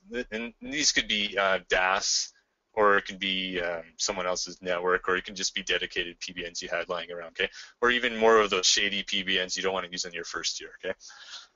And what we do is they don't have to be directly what we're trying to rank for, but I always do include the main keyword I'm trying to push, because you're going to get a second level push here. So the more links that we send in here that are extremely relevant and optimized for what we're trying to rank, it's going to keep pushing your rankings up. And I've done this before where I literally had one link going to a local EMD site, and it just had one link, and I can control the rankings all the way from this tier, from when I initially ranked. I think it jumped on maybe position 40 with no links, and I got it all up to page 1, just controlling the second tier here. Okay, so that's how powerful the second tier is. And so we'll use a little bit more broad market type keywords in here, and LSI. So landscaping is obviously very relevant to tree removal. You don't want to just keep using the word tree over, so it's stuff like yard maintenance, fallen tree, removal services. Removal services are a partial match because the content we're talking about has the word tree removal and tree removal services already on this article, so we don't have to actually use the word tree in the anchor text all the time, okay? Let's go back to this thing. Guys, I'm letting you know with like what he's doing right now. If you got any questions, load them up, man. Load them up. So just don't be shy. Derek and I are the only one that can see these questions. So load them up, and we can get them answered, because there's no way that I know that everyone's getting this. I just know that. Yeah. I mean, I know you don't. So ask questions to get clarity. That's what we're here for. So ask a lot of questions while he's going over this. I want you guys to really get a lot out of this. Yeah, there's going to be a lot of questions. So. All right, so kind of understanding going over to the geo modifiers and when not to use them. So local modifiers, they have a lot of search volume, okay? And this is kind of a part of the Skyfall update. And we really thank Jimmy for digging into that algorithm or the patent there and kind of explaining it a lot. So terms like, SEO expert, which gets 5,400 searches a month, versus Houston SEO expert gets 480 searches a month. So using this anchor text is going to allow us a lot more flexibility on how many times we use it versus using the Houston SEO expert, okay? Because this is more than 10 times the search volume. So you can safely link to your site 10 times more than Houston SEO expert, okay? And the exception is usually travel-related destinations. So it's like San Francisco hotels, Cancun vacations, San Francisco airport. These are because people are often searching across country, different parts of the country or across the world, and so the search volume on these are quite high. especially, hotels, because, if I'm in Winnipeg right now, I'm not looking for a local hotel usually. I'm looking for something, San Francisco, right? So what we really want to try to do is just kind of go by the search volume. Avoiding keywords under 1,000 searches per month, or only using them as one-time use after establishing a really broad link diversity. Okay, so because what we're going to do is use them in the titles, the on-page URL structures, except for EMDs on money sites. You're going to have to be careful with that. So for example, if we're doing tree removal sites, if we did something like this, Genesis tree removal, or Genesis, I should have got more water. GenesisTreeService.com/tree removal. What we're going to try and do is we're trying to link build it here. We're going to try and avoid anything with the word tree in it for anchor text, at least for the first part. When it's a little bit more diverse, you can start putting these on, and it's going to help your rankings a lot more. But to avoid penalty, we're going to try and avoid it. So you're going to use terms like arborist or stump removal, like pruning, etc., like that. You even talk about specific types of trees. Variation 2, this is the better version, which is what I would do if the site's just about tree removal. I would just have the / removal or stump removal. This way, it's a lot safer for us to use anchor text with the word tree in it, which is where a lot of your anchor text is going to be. So that's why this is the better version of this. But this one, you might limit the removal keywords, okay? And variation 3, which is if you're trying to rank just the homepage, this is a lot safer for local sites to use tree removal and tree services. You're going to have to watch that one because it's in the EMD, or the partial match domain. There's a boatload of questions coming in there, aren't there? Let me help play devil's advocate, because I know what a lot of these new people are thinking, and want to make it clear for them. That's kind of one of my gifts is. So if you get a question, we can go over this part. Yeah, we can go over this part and probably clear out a lot of people, because this is the end of the actual theory, and then we can go into more stuff, because I think a lot of the questions might just be answered by someone else. Sure, go ahead. All right, so using search query volume to dictate amount of percentage of anchor text. Okay, so if our site was ranking for SEO services, which gets 2,700 or 27,000 searches per month, and SEO expert gets 54,000 searches a month, so natural anchor text distribution would dictate that SEO service would allow us to have a 5-to-1 link ratio. Does that make sense to you guys? Because that term is 5 times more popular than that one. It's 5 times more likely that people are going to use that anchor text linking to you. Guys, give me a number 5 if you're just not clear. Just give me, and it's okay. Well, I guess everyone gets it. That's good. No. Well, people are starting to understand. Yeah. We'll go into a little bit more. So. Sure. So the only other thing on this thing was tracking your keywords by location. And what do you use for tracking again? I use SERPbook, and I also use ProRank Tracker. Right, and I think both of those have the ability to track. They do. By location, right? Yes, they do. Right, and so when I'll usually dump in both the keywords with the geo modifier, but then I'll strip the geo modifier out of there and track both, right? So most of the time your client or even the visitors are just going to type in their phone, just Italian restaurants. And so tracking the long tail version isn't always necessarily, but a lot of times we track it anyways just because of, vanity. Or sometimes people don't find what they want when they don't use the geo modifier, and so that's why it's better to have the whole the market domination, right? It's better to rank with the modifier on it and not the modifier on it, right? Yeah, guys, we can't answer if Command Center does that or not, because Derek and I don't use it. So let's go into another example. So what if we're doing like a global market example, okay? And this is something that we have a lot of search volume, say like guitar lessons, which is pretty popular among Alex Becker's kind of group. So if we have a non-EMD, which guitar lessons gets about 60,000 searches a month. This is what I would generally do as my first level of attack on PBNs. This, I mean, it doesn't make sense, lessons, but this whole article is going to be about guitar lessons, and so linking with guitar lessons could be a little overkill all the time, but we're trying to push this main keyword, guitar lessons. So this is going to give me credit because of the on page, and it's not going to over optimize my anchor text, so it's going to give me the same push. Okay? Guitar lesson, which actually gets a lot less search volume than guitar lessons. I think it's maybe 4-to-1 ratio. So this is only going to come into play once every 4 times or so compared to guitar lessons, and that is why we're using guitar lessons twice here, because the search volume is so high that we can use it. These are all, by the way, over 10,000 searches a month. So these are all good keywords to rank for. How to play guitar, acoustic guitar lessons online.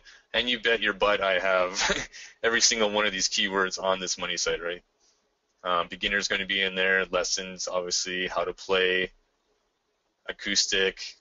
I'm probably going to have electric guitar on there. Chords, online courses. These are all terms I'm going to make sure I have on here. And because I'm trying to keyword snipe this, basically, I'm really going to put the power behind these 2 properties. And so if these are PBNs or a DAS, top of a DAS stack, whatever you want to do, or just however you want to call them, tier 1s, most of the juice is going to come through here.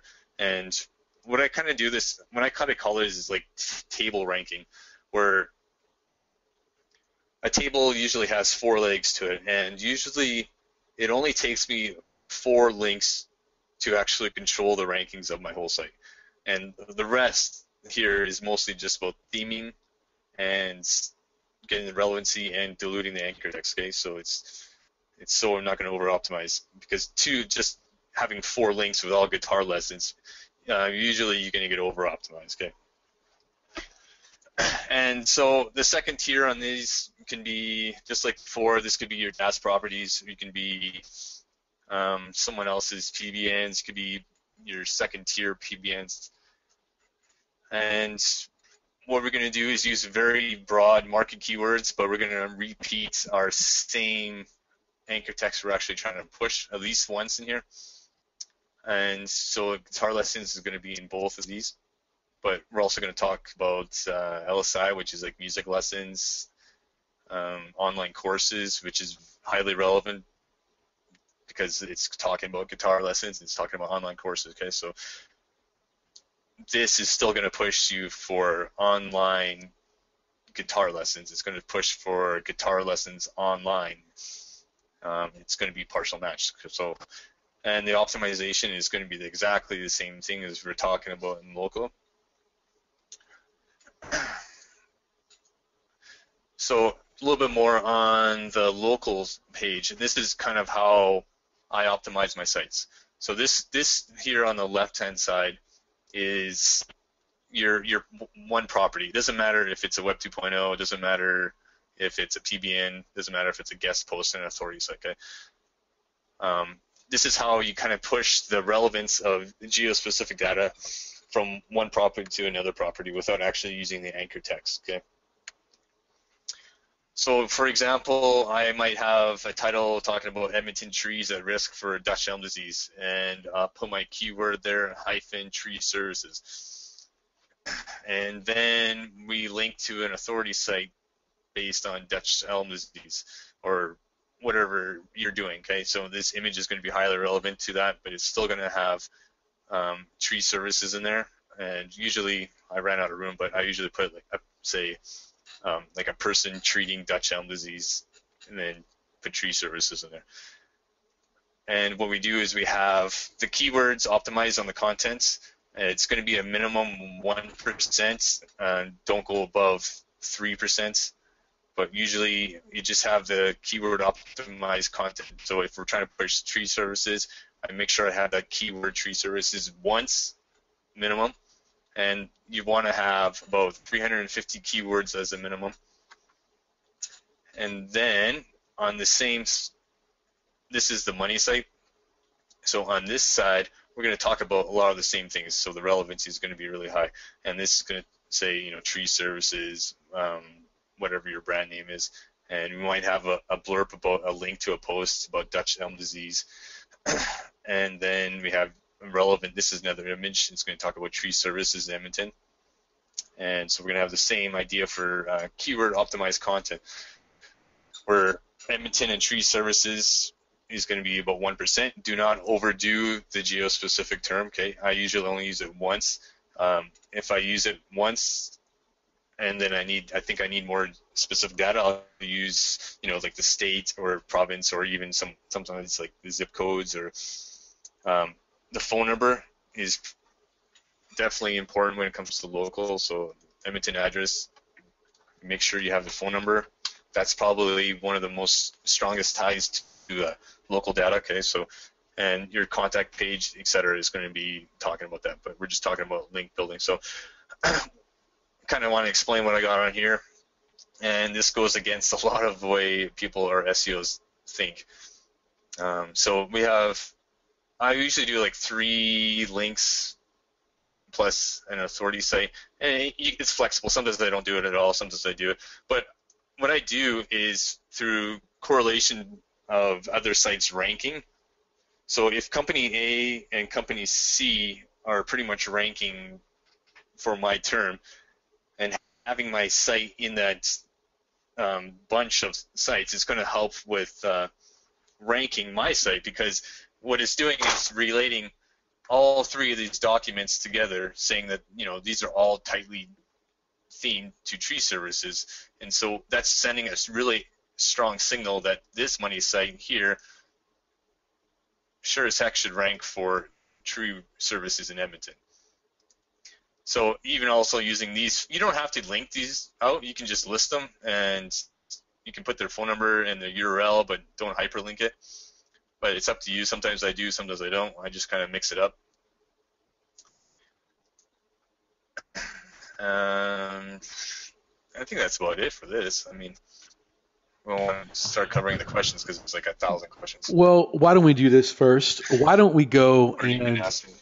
and guys, if you've got any sort of, you know, it's time for, as we do in every webinar, hashtag mind blown. So we have almost 400 people on the webinar right now. If you want Derek to hang out for another 15, 20 minutes and answer some questions about what he went over, we need to see hashtag mind blown from about 300 people. And I'm like serious. If we don't I get just gotta it, get some water. So thirsty. yeah, we're like doing this to let you get it. So guys, seriously, if you want us to answer some questions on this, we need 300 hashtag mind blowns. And even if that means that some of you are gonna have to put them on there twice. So Yeah. we've only got a few right now. And then while Derek's grabbing some water, then we can go through some of the questions. So it says mind blown is an understatement. Mind blowns are flowing in right now. So they're flowing in. So are you done with being the presenter, or do you still need the screen? Well, I might just Cool. have to show some parts We'll here. just Okay, leave it. so We'll just leave it up. yeah. So are you waiting for the how many? Yeah, it looks like that we are up to right now.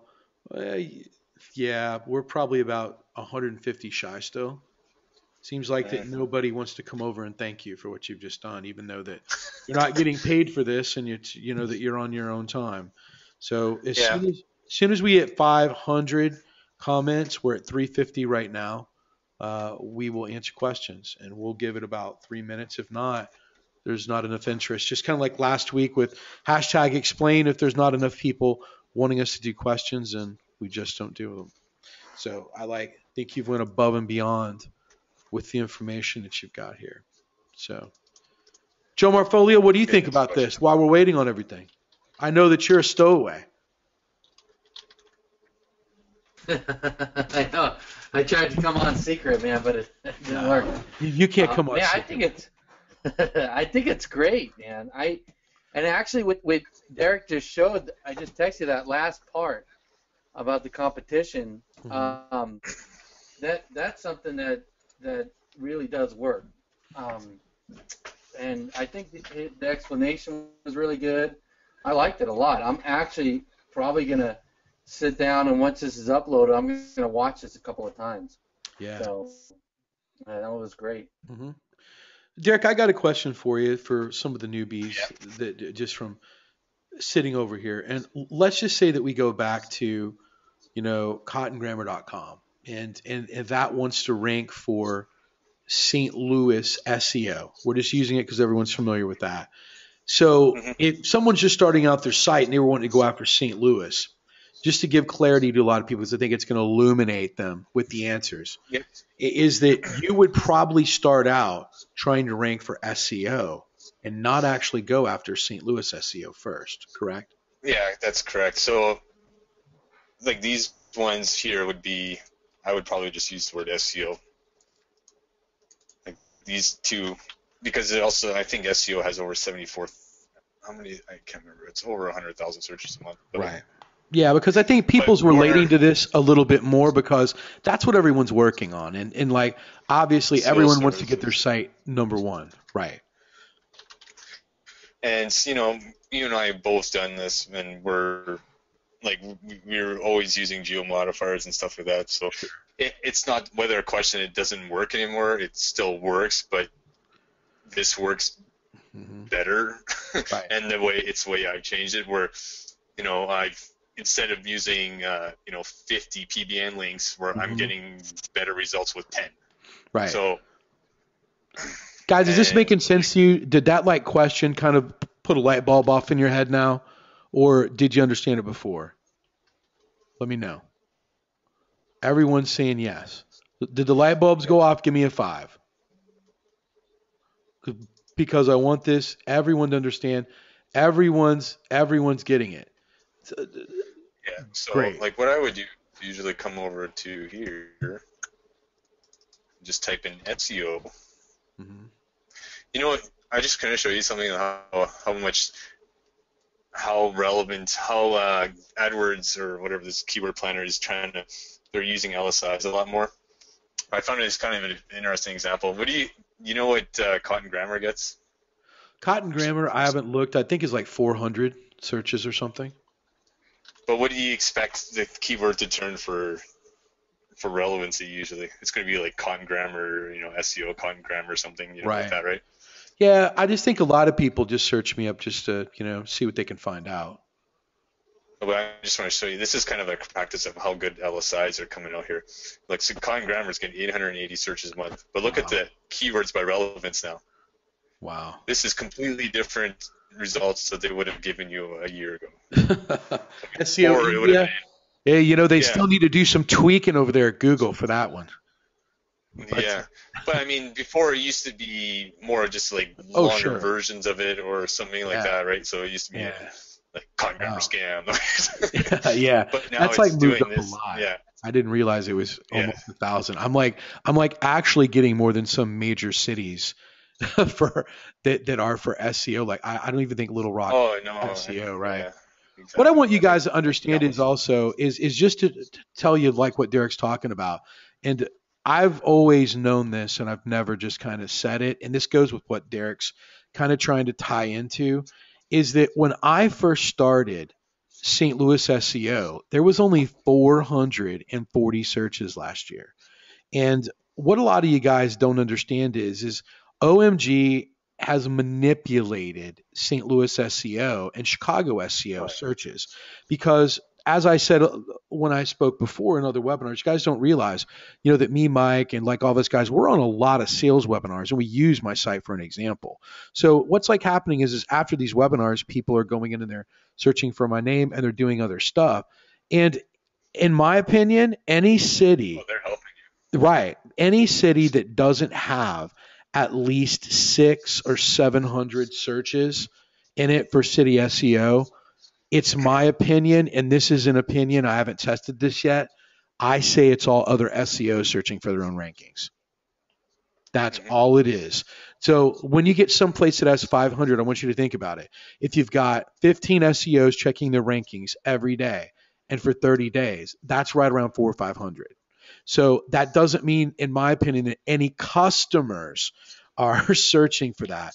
And so when you go into larger cities like LA, New York, Miami, and all these other places that have like 1,500 or 1,800, now I do believe you have actual people, or San Francisco, that you do have people that are looking for SEO as a service.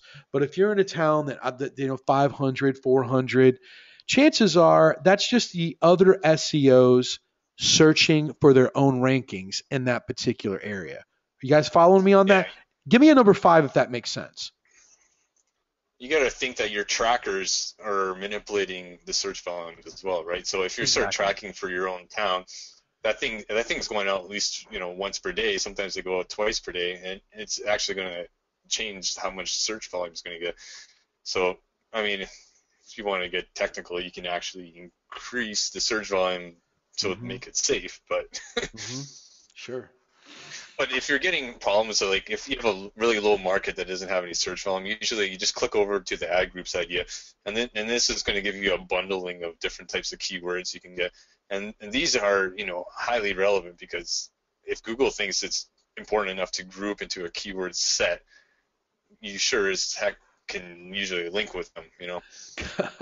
Obviously stuff like cheap SEO is not going to be linked to cotton, but Colin said that now we can use cotton grammar as an SEO keyword now to rank for SEO. Oh yeah, you can do like cotton grammar and then have a review. But SEO course, like these are all, I usually, a lot of times on the third tier or second tier, I'll just use these kind of keywords, and then I wouldn't even look into the keyword tab unless I'm looking for specific keywords. But a long time ago, not even like 6 months ago, SEO would not return search engine marketing. It would not return. I think they had like internet marketing and stuff like that. Web marketing. That's total LSI. I mean, it's completely different than it used to be. So it's becoming a lot better of a keyword tool versus just keywords research volume tool.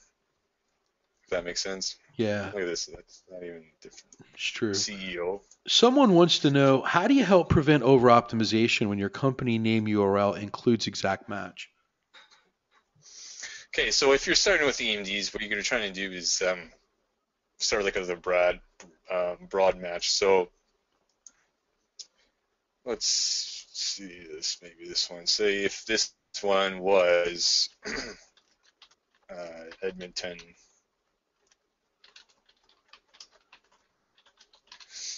All right, so the first keywords I use, it depends how aggressive you are.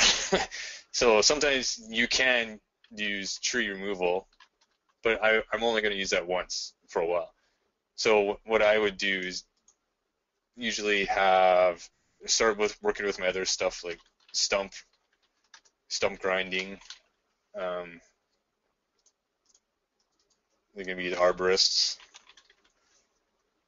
You want to start with your generic URLs as well, and you can still use your brand name and your URL. Just be cautious of the quality of the website you're using. Okay, so usually the higher the trust flow of a site is, the more flexibility you're going to have with over-optimizing.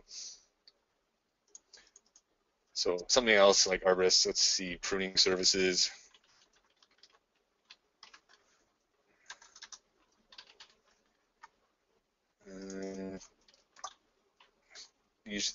What I do is I always do one of these too, like Edmonton area. So this is a geospecific term, but it's not something I'm trying to rank for, and it's not a keyword really. So definitely I can throw one of those in. And then once I get around here more, I can start using my tree stuff like services. Tree service. Stump grinding is a good one already. Yard maintenance, I'd write that one. So this way, it's not going to trip any penalties. So, and this is just your first tier of ranking. So when you go into your second wave, like I usually do in waves, I'll do 10 links and then see where I am from there, and then I might be able to start doing stuff that's a little bit more risky. So back down here, this is after completing maybe you already have 20 links at minimum, and then that's when I might throw in one for Edmonton tree removal. And I only use it once out of 20 at minimum, okay, or maximum, sorry. And then from there, it's a lot safer. But you can also use this one as a tier here, where you can keep pushing up the query by just stacking onto the next tier. And that way, because this tier here, this property is not going to be over optimized for your domain here, so you can actually be pushing it up right here, and it's going to have the same effect as building a whole stack in the tier 1. So you can push a lot more on this tier and avoid any over optimization. And okay, so another thing, a lot of questions is like, how often am I sending links, okay? So if you're using this model, the rate you can send links is a lot faster. I can usually just crank out the campaign, usually dump 30 links on the site, and it'll rank in page 1, and then I can just leave it. Because the way it is the anchor text search volume is so high, I'm not going to get over optimized for that. And the rule of thumb is if the first position receives about 10% of the traffic, only 1% of those people would ever actually link to it, right? If that makes sense. So usually 1% of the people. So like I try to, rule of thumb is I only send one link for that search volume query, 1%. So if it gets 100 searches a month, 1% would equal, I can only do one link per month max for that term. Is that clear as mud? Guys, give me a 4 if that's making sense. Yeah. Give me a 4 if that's making sense. Right, so you got to think of, everyone's understanding. Right, so I mean, it's a lot safer if tree removal gets a lot more searches, so I can use that anchor text at a lot faster rate. Yeah, so usually the first position is only going to get between 10% of the search traffic, and so only 1% of those people would actually send a link usually. So, or 10%. 1%. We'll go with 1%. But usually it's just 1% of the total search volume I usually go with. So. Good. It's good stuff. Yeah, and so you could start focusing more on the optimization of your pages rather than the anchor text. So. Yep. Looks like that, guys, if there's any more questions, I mean, I like to think that Derek's been pretty forthcoming with this. I mean, I like to think that any extra would just almost be overkill. Yeah, so I mean, there's one about multiple locations. So if you had multiple locations, you still want to do, say, if this was doing, you had 5 different locations, I would pretty much do the exact similar stack. I'll change the keywords, but I'll still use the market level, and this one will just change to the office, and then the on page is going to be different for each one. It's going to be optimized for that location. Because the number one thing that's going to push you right now is the URL of the property linking. So in this example, the URL, the keyword in the URL is going to be one of the biggest factors of what this is going to rank for. And I just think that maybe, like say in the 90s where we just kind of like hammered anchor text until it ranked, like you can use the exact match. And I pretty much think that in the 90s, that's when anchor text was at its strongest it was the strongest time. Like that, if that was 100% strength, now it would probably be in the 60s to 70% of how strong anchor text is compared to back then, because now they're looking at a lot more things about on-site. So the relevancy of what it's linking to, the authority links, what you're linking to, how the optimized content is, and that's why it's a lot more difficult to just rank by comment links and all that kind of stuff, just because there's no relevancy anymore, right? Sure. Looks like it's it says I'll have to go over it again. Yeah, I just think people just need to watch a replay on this, and maybe there's a lot of nuances. Yeah, definitely. And when you start practicing, you're gonna have more questions. So sure. And we'll just wait to see if there's any more questions coming. There's one more subject that I wanted to cover and how many of you seen a post this week that was in the Facebook group, about someone being upset about everyone being social experts? And did you give me a 4 if you've seen it?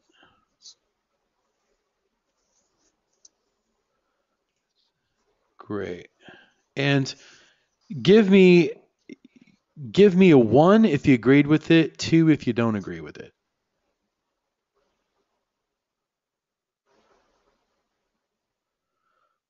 Uh, 1.52. I just want to touch on that a little bit just to clear some stuff up, just because it was there. One of the things is this: if people pay a lot of money to come in here, and Derek, I, and all of us, Joe, Greg, and all of us, we all circumvent all our information between each other. You don't realize how much we talk to one another back and forth. We involve Stephen Floyd in this. It's like almost like a committee where the information flows freely back amongst some of us. Some people feel closer to one coach than another. That happens. Some people might not like me. I understand that. I mean, I haven't did anything to like anyone directly to make anyone not like me, but just sometimes you might connect better with Derek than you would me, or that you like Stephen Floyd's personality better than mine. That's acceptable. So people ask specific coaches certain questions and they tag them.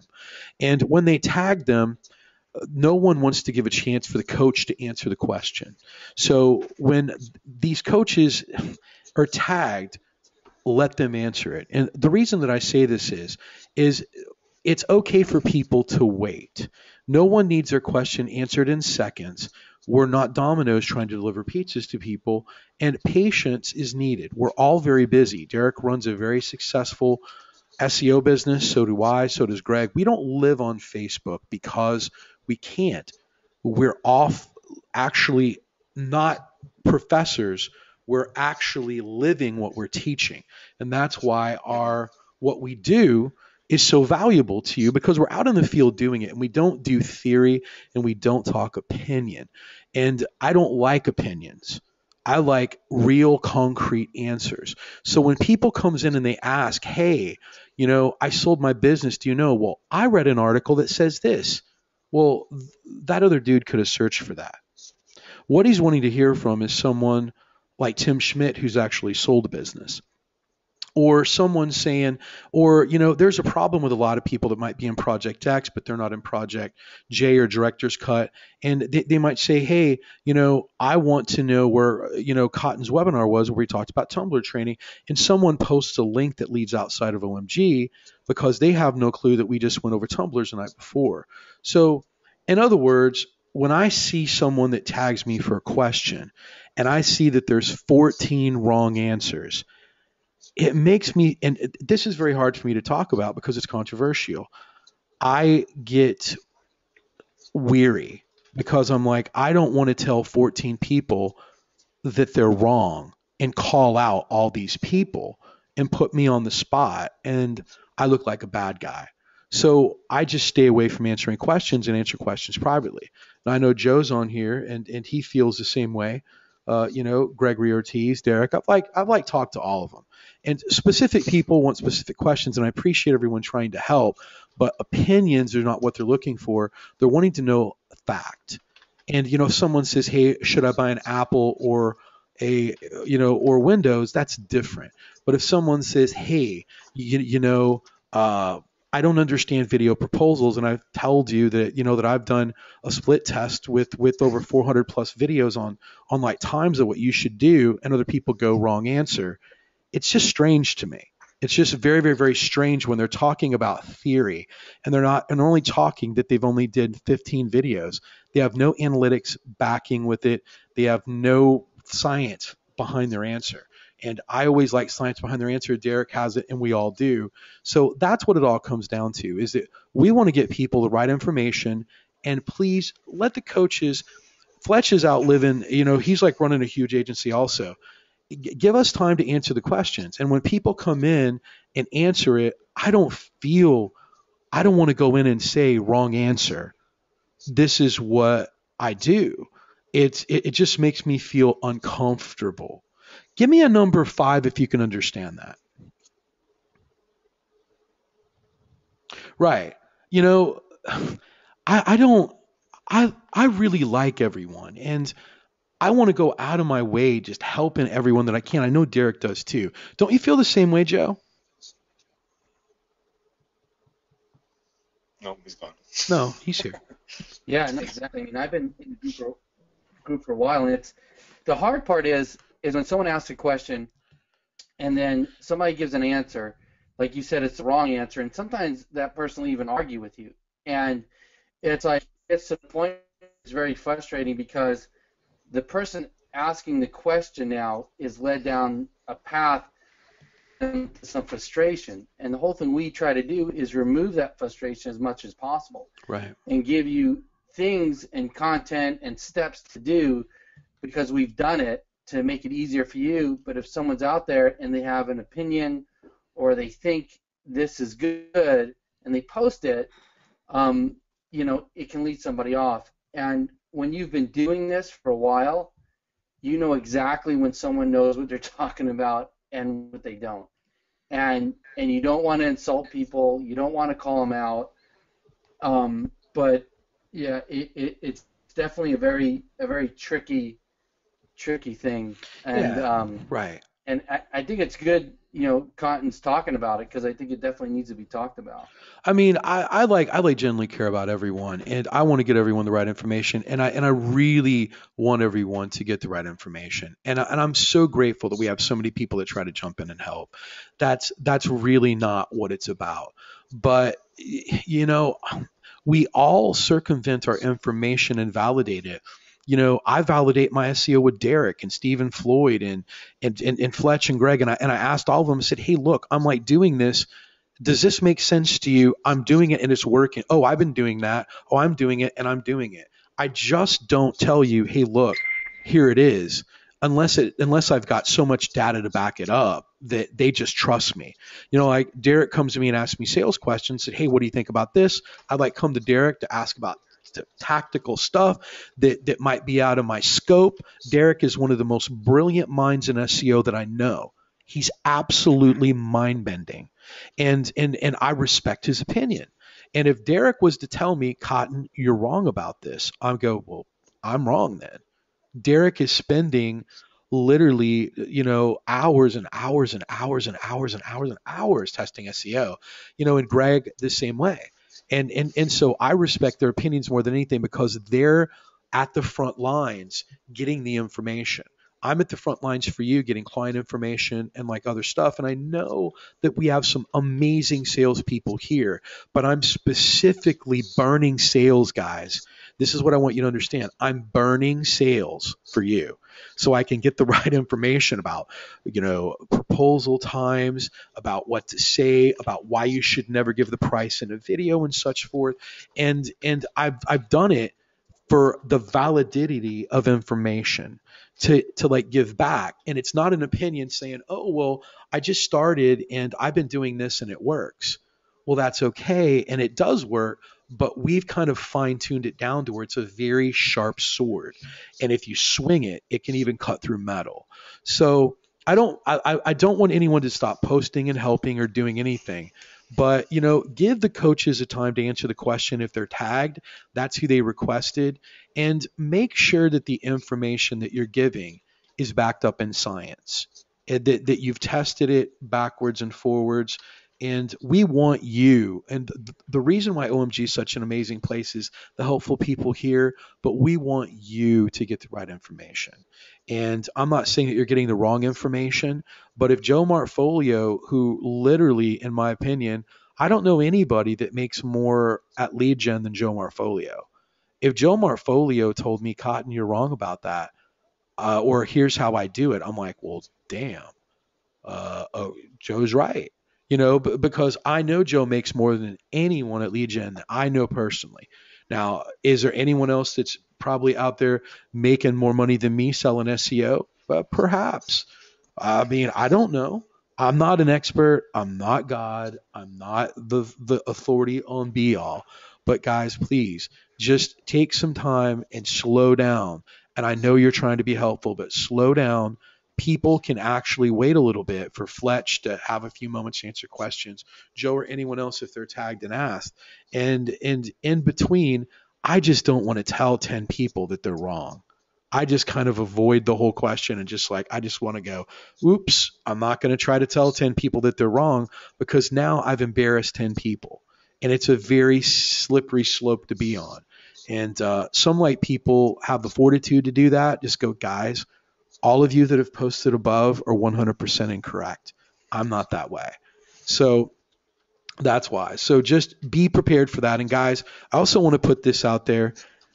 If there's ever a point where you feel that you need one-on-one coaching and that you just are not getting it, please, for the love of Jesus, man, reach out to me. Before you go and spend $1,000 or $500, I will train you for free. Now, I'm telling you, Derek and Steven are amazing, and I'm not talking about them. But please, just come to me. You do not need to spend 1 cent outside of OMG. I will just do whatever I can to help you. I don't want you to have to go somewhere else and go down a rabbit hole that just isn't cool. And I like vet out people, and it's not my job to, but I just want you to know I want to help you. And don't think that you can't ask me questions, you can't message me, or you can't do anything else. I'm here for you. I'm here for you. And please, before you go out and take personal coaching from anyone, reach out and talk to the coaches first, and like including Derek. And sometimes they might tell you the best thing for you to do is to get an hour from Derek. The best thing for you to do is to get an hour from Stephen Floyd. I will never charge for coaching. Never. It's just not in my DNA. I'm going to help you for free. That's why I've told you. And guys, do this assimilation tour. If you're out there, please drill us. That's why we're here. I'm not there to have a good time. I'm there to help you. I'm there to meet you. I'm here to hear what we can do to serve you better. That's what this tour is about. And that's what I want to hear from you. So get your questions ready. And if you want to sit there and just drill me, I'm going to smile and I'm going to handle all your questions. And I'm going to answer them the best that I can. I know Derek will. I know Gregory Ortiz is committed to that. I know Joe is. Joe loves helping people. Just like Shannon. I like seeing that she has a fire in her heart. I want to do whatever I can, whether I'm eating, when I get out of the shower. And if you don't think I don't see every message, you're wrong. I go through at the end of every day, and I look at every message that I'm tagged in. And I'll do my best to get back to you. And I know we all feel the same way, but please don't think that you've got to go outside to get answers. I know someone like Derek, I would recommend getting coaching from if you want to know technical SEO. But if you want to know sales and you're paying someone for sales, please, for the love of Jesus, come to me. You have no idea what I know that I'm not sharing. And I'm going to tell you for free. For free. F-R-E. Give me a hashtag free. I mean, you're already in OMG. I'm like already here. If you're understanding what I'm saying, give me a hashtag free. I want to see it. I want everyone to know that they can come to me for free. And I want to make it clear. And when someone posts about coaching for free, come to me first. Please. I don't care if I've got to clear out a whole day of my time. I don't want anyone to spend a nickel more than they have to. So we can wrap it up. Joe, do you have anything else to add to that? No, I mean, I think you covered it. I just want to say, too, like, in the Facebook group, what I'll usually do if there's a post, just to let you know, or someone's saying things I don't think's right, a lot of times I'll just write, in my opinion, I do this. Or, better yet, if somebody's posting something and me, Cotton, or Fletch, or, anyone posts in that post and it's contrary with this other person saying, go with the coaches, that know what they're doing. So, Sure. But Right. yeah, no. Yeah, and please, guys, I know that I can be intimidating to a lot of people. I'm really not that intimidating. I'm help everyone that I can. Just send me a message. I might not get to it right away. Don't be offended by that. Joe might not get to it. Derek might not get to it, but we generally love helping people. Guy, Derek is here for free. He's here for free. Derek's not getting paid. So what I'm saying is we love helping people. So all I'm saying is just we might not be quick, and just please respect that. But I swear I try to get back to every question. It might be a quick answer, but it's the answer that you need. And if you go, hey, if you want to know about software or anything else, shoot one of the coaches a question or someone that's been on one of the webinars and ask them.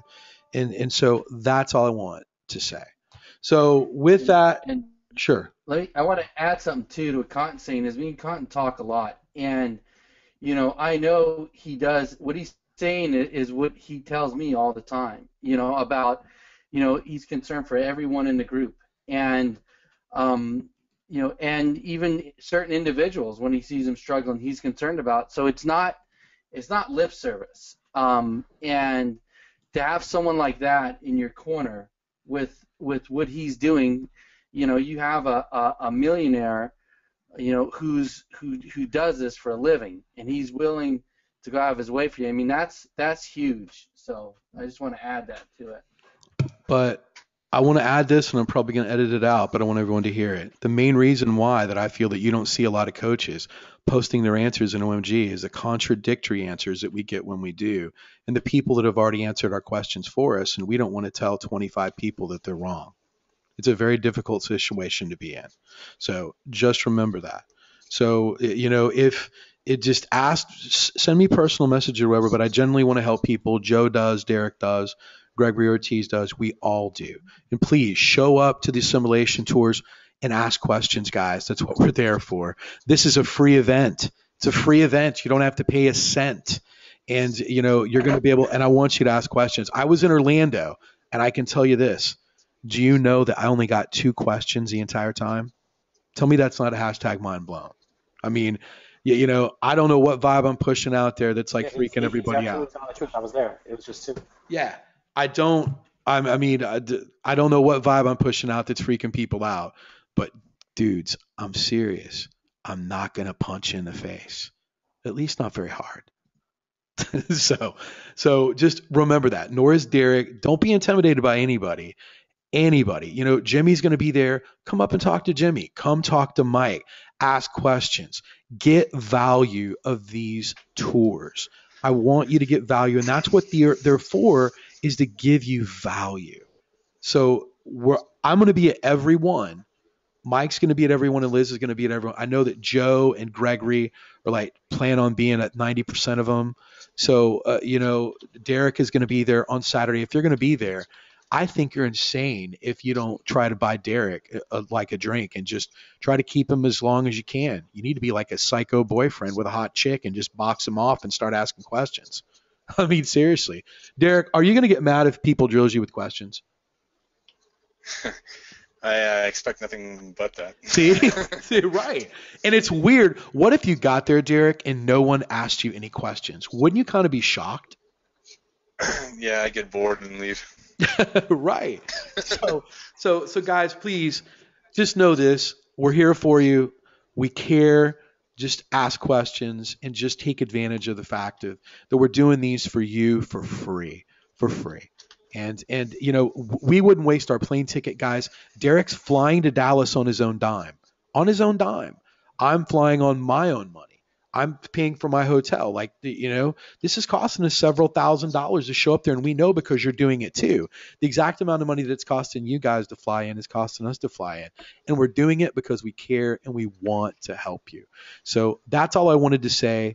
And guys, take advantage of everything. And before you make a chance of spending any money outside the group or inside the group, please just ask a coach first. Say, please, I'm thinking about spending some money somewhere. Can you help me? and I think you're going to get a 9 out of 10. Sure, what can I do for you? So that's all I want to say. So with that, hopefully I didn't go too far off the rails here. So looks like we have no more questions here with the other stuff, but the replay will be up, but we'll do my best to get it up as soon as possible before Dallas. Next week, unknown what we're going to do, but we'll have something good for you. We'll probably either go over personas, which you guys seem to want to do, so we'll see if we can't get something together with that. Guys, please thank Gregory Ortiz. And once again, please, if you enjoyed this webinar, thank Derek. This whole webinar was about Derek. Amazing, selfless guy that is here week after week. And guys, listen, Derek didn't have to open up his mind and his tests. How long did you take to come up with all that information? Be honest, Derek. Months and months? Yeah, there's quite a lot of research in that. And months. And you didn't have to give that away. And you know what? There's been so many amazing assimilation webinars. You didn't have to do that tonight. But that's the amazing people that we have inside of OMG. So please make like Derek feel, like special tonight. I care about Derek a lot. He's been a good friend, and I've done almost every assimilation webinar with him, but one, I think. And, he's just a great guy, selfless, and is just giving us information that we wouldn't get from anywhere else. Trust me on this. I would trust Greg, Derek, and Jimmy's and Steven's information about SEO and the Joe's and Fletch's more than anyone's in the world. They're like, you guys are at the pinnacle of all the information with these guys. They're amazing, they're selfless, and they're here to help you. So just remember that. So, all right, guys. Derek, any last words? Yeah, I mean, it's just trying to affect people's core ranking strategies. That's all. I mean, we got tricks coming out of the kazoo, but I mean, this is how we rank. It's just by the basics. So it's just keep watching the replay, and you'll pick up another thing each time you watch it. So. Great. And I hope to see you guys all in Dallas. Great. Joe, any last words, buddy? I just want to say, man, this was a good Webby. It's definitely one I'm going to watch over again. I want to thank Derek, man. I think he's a genius. So cool. That's about it. Great. Gregory, are you still with us? Any last words? Yeah, I am. I just wanted to say thank you, obviously, for having me on. And Derek, thank you for all that awesomeness. I mean, just like you said, it's core, awesome SEO stuff that everyone needs to know. Just like you said, it's tons of theory, but this is where it really counts. So thank you very much, like Cotton said, for opening up your mind for everyone. Great. Thanks a lot, guys. We'll see you next week. Bye.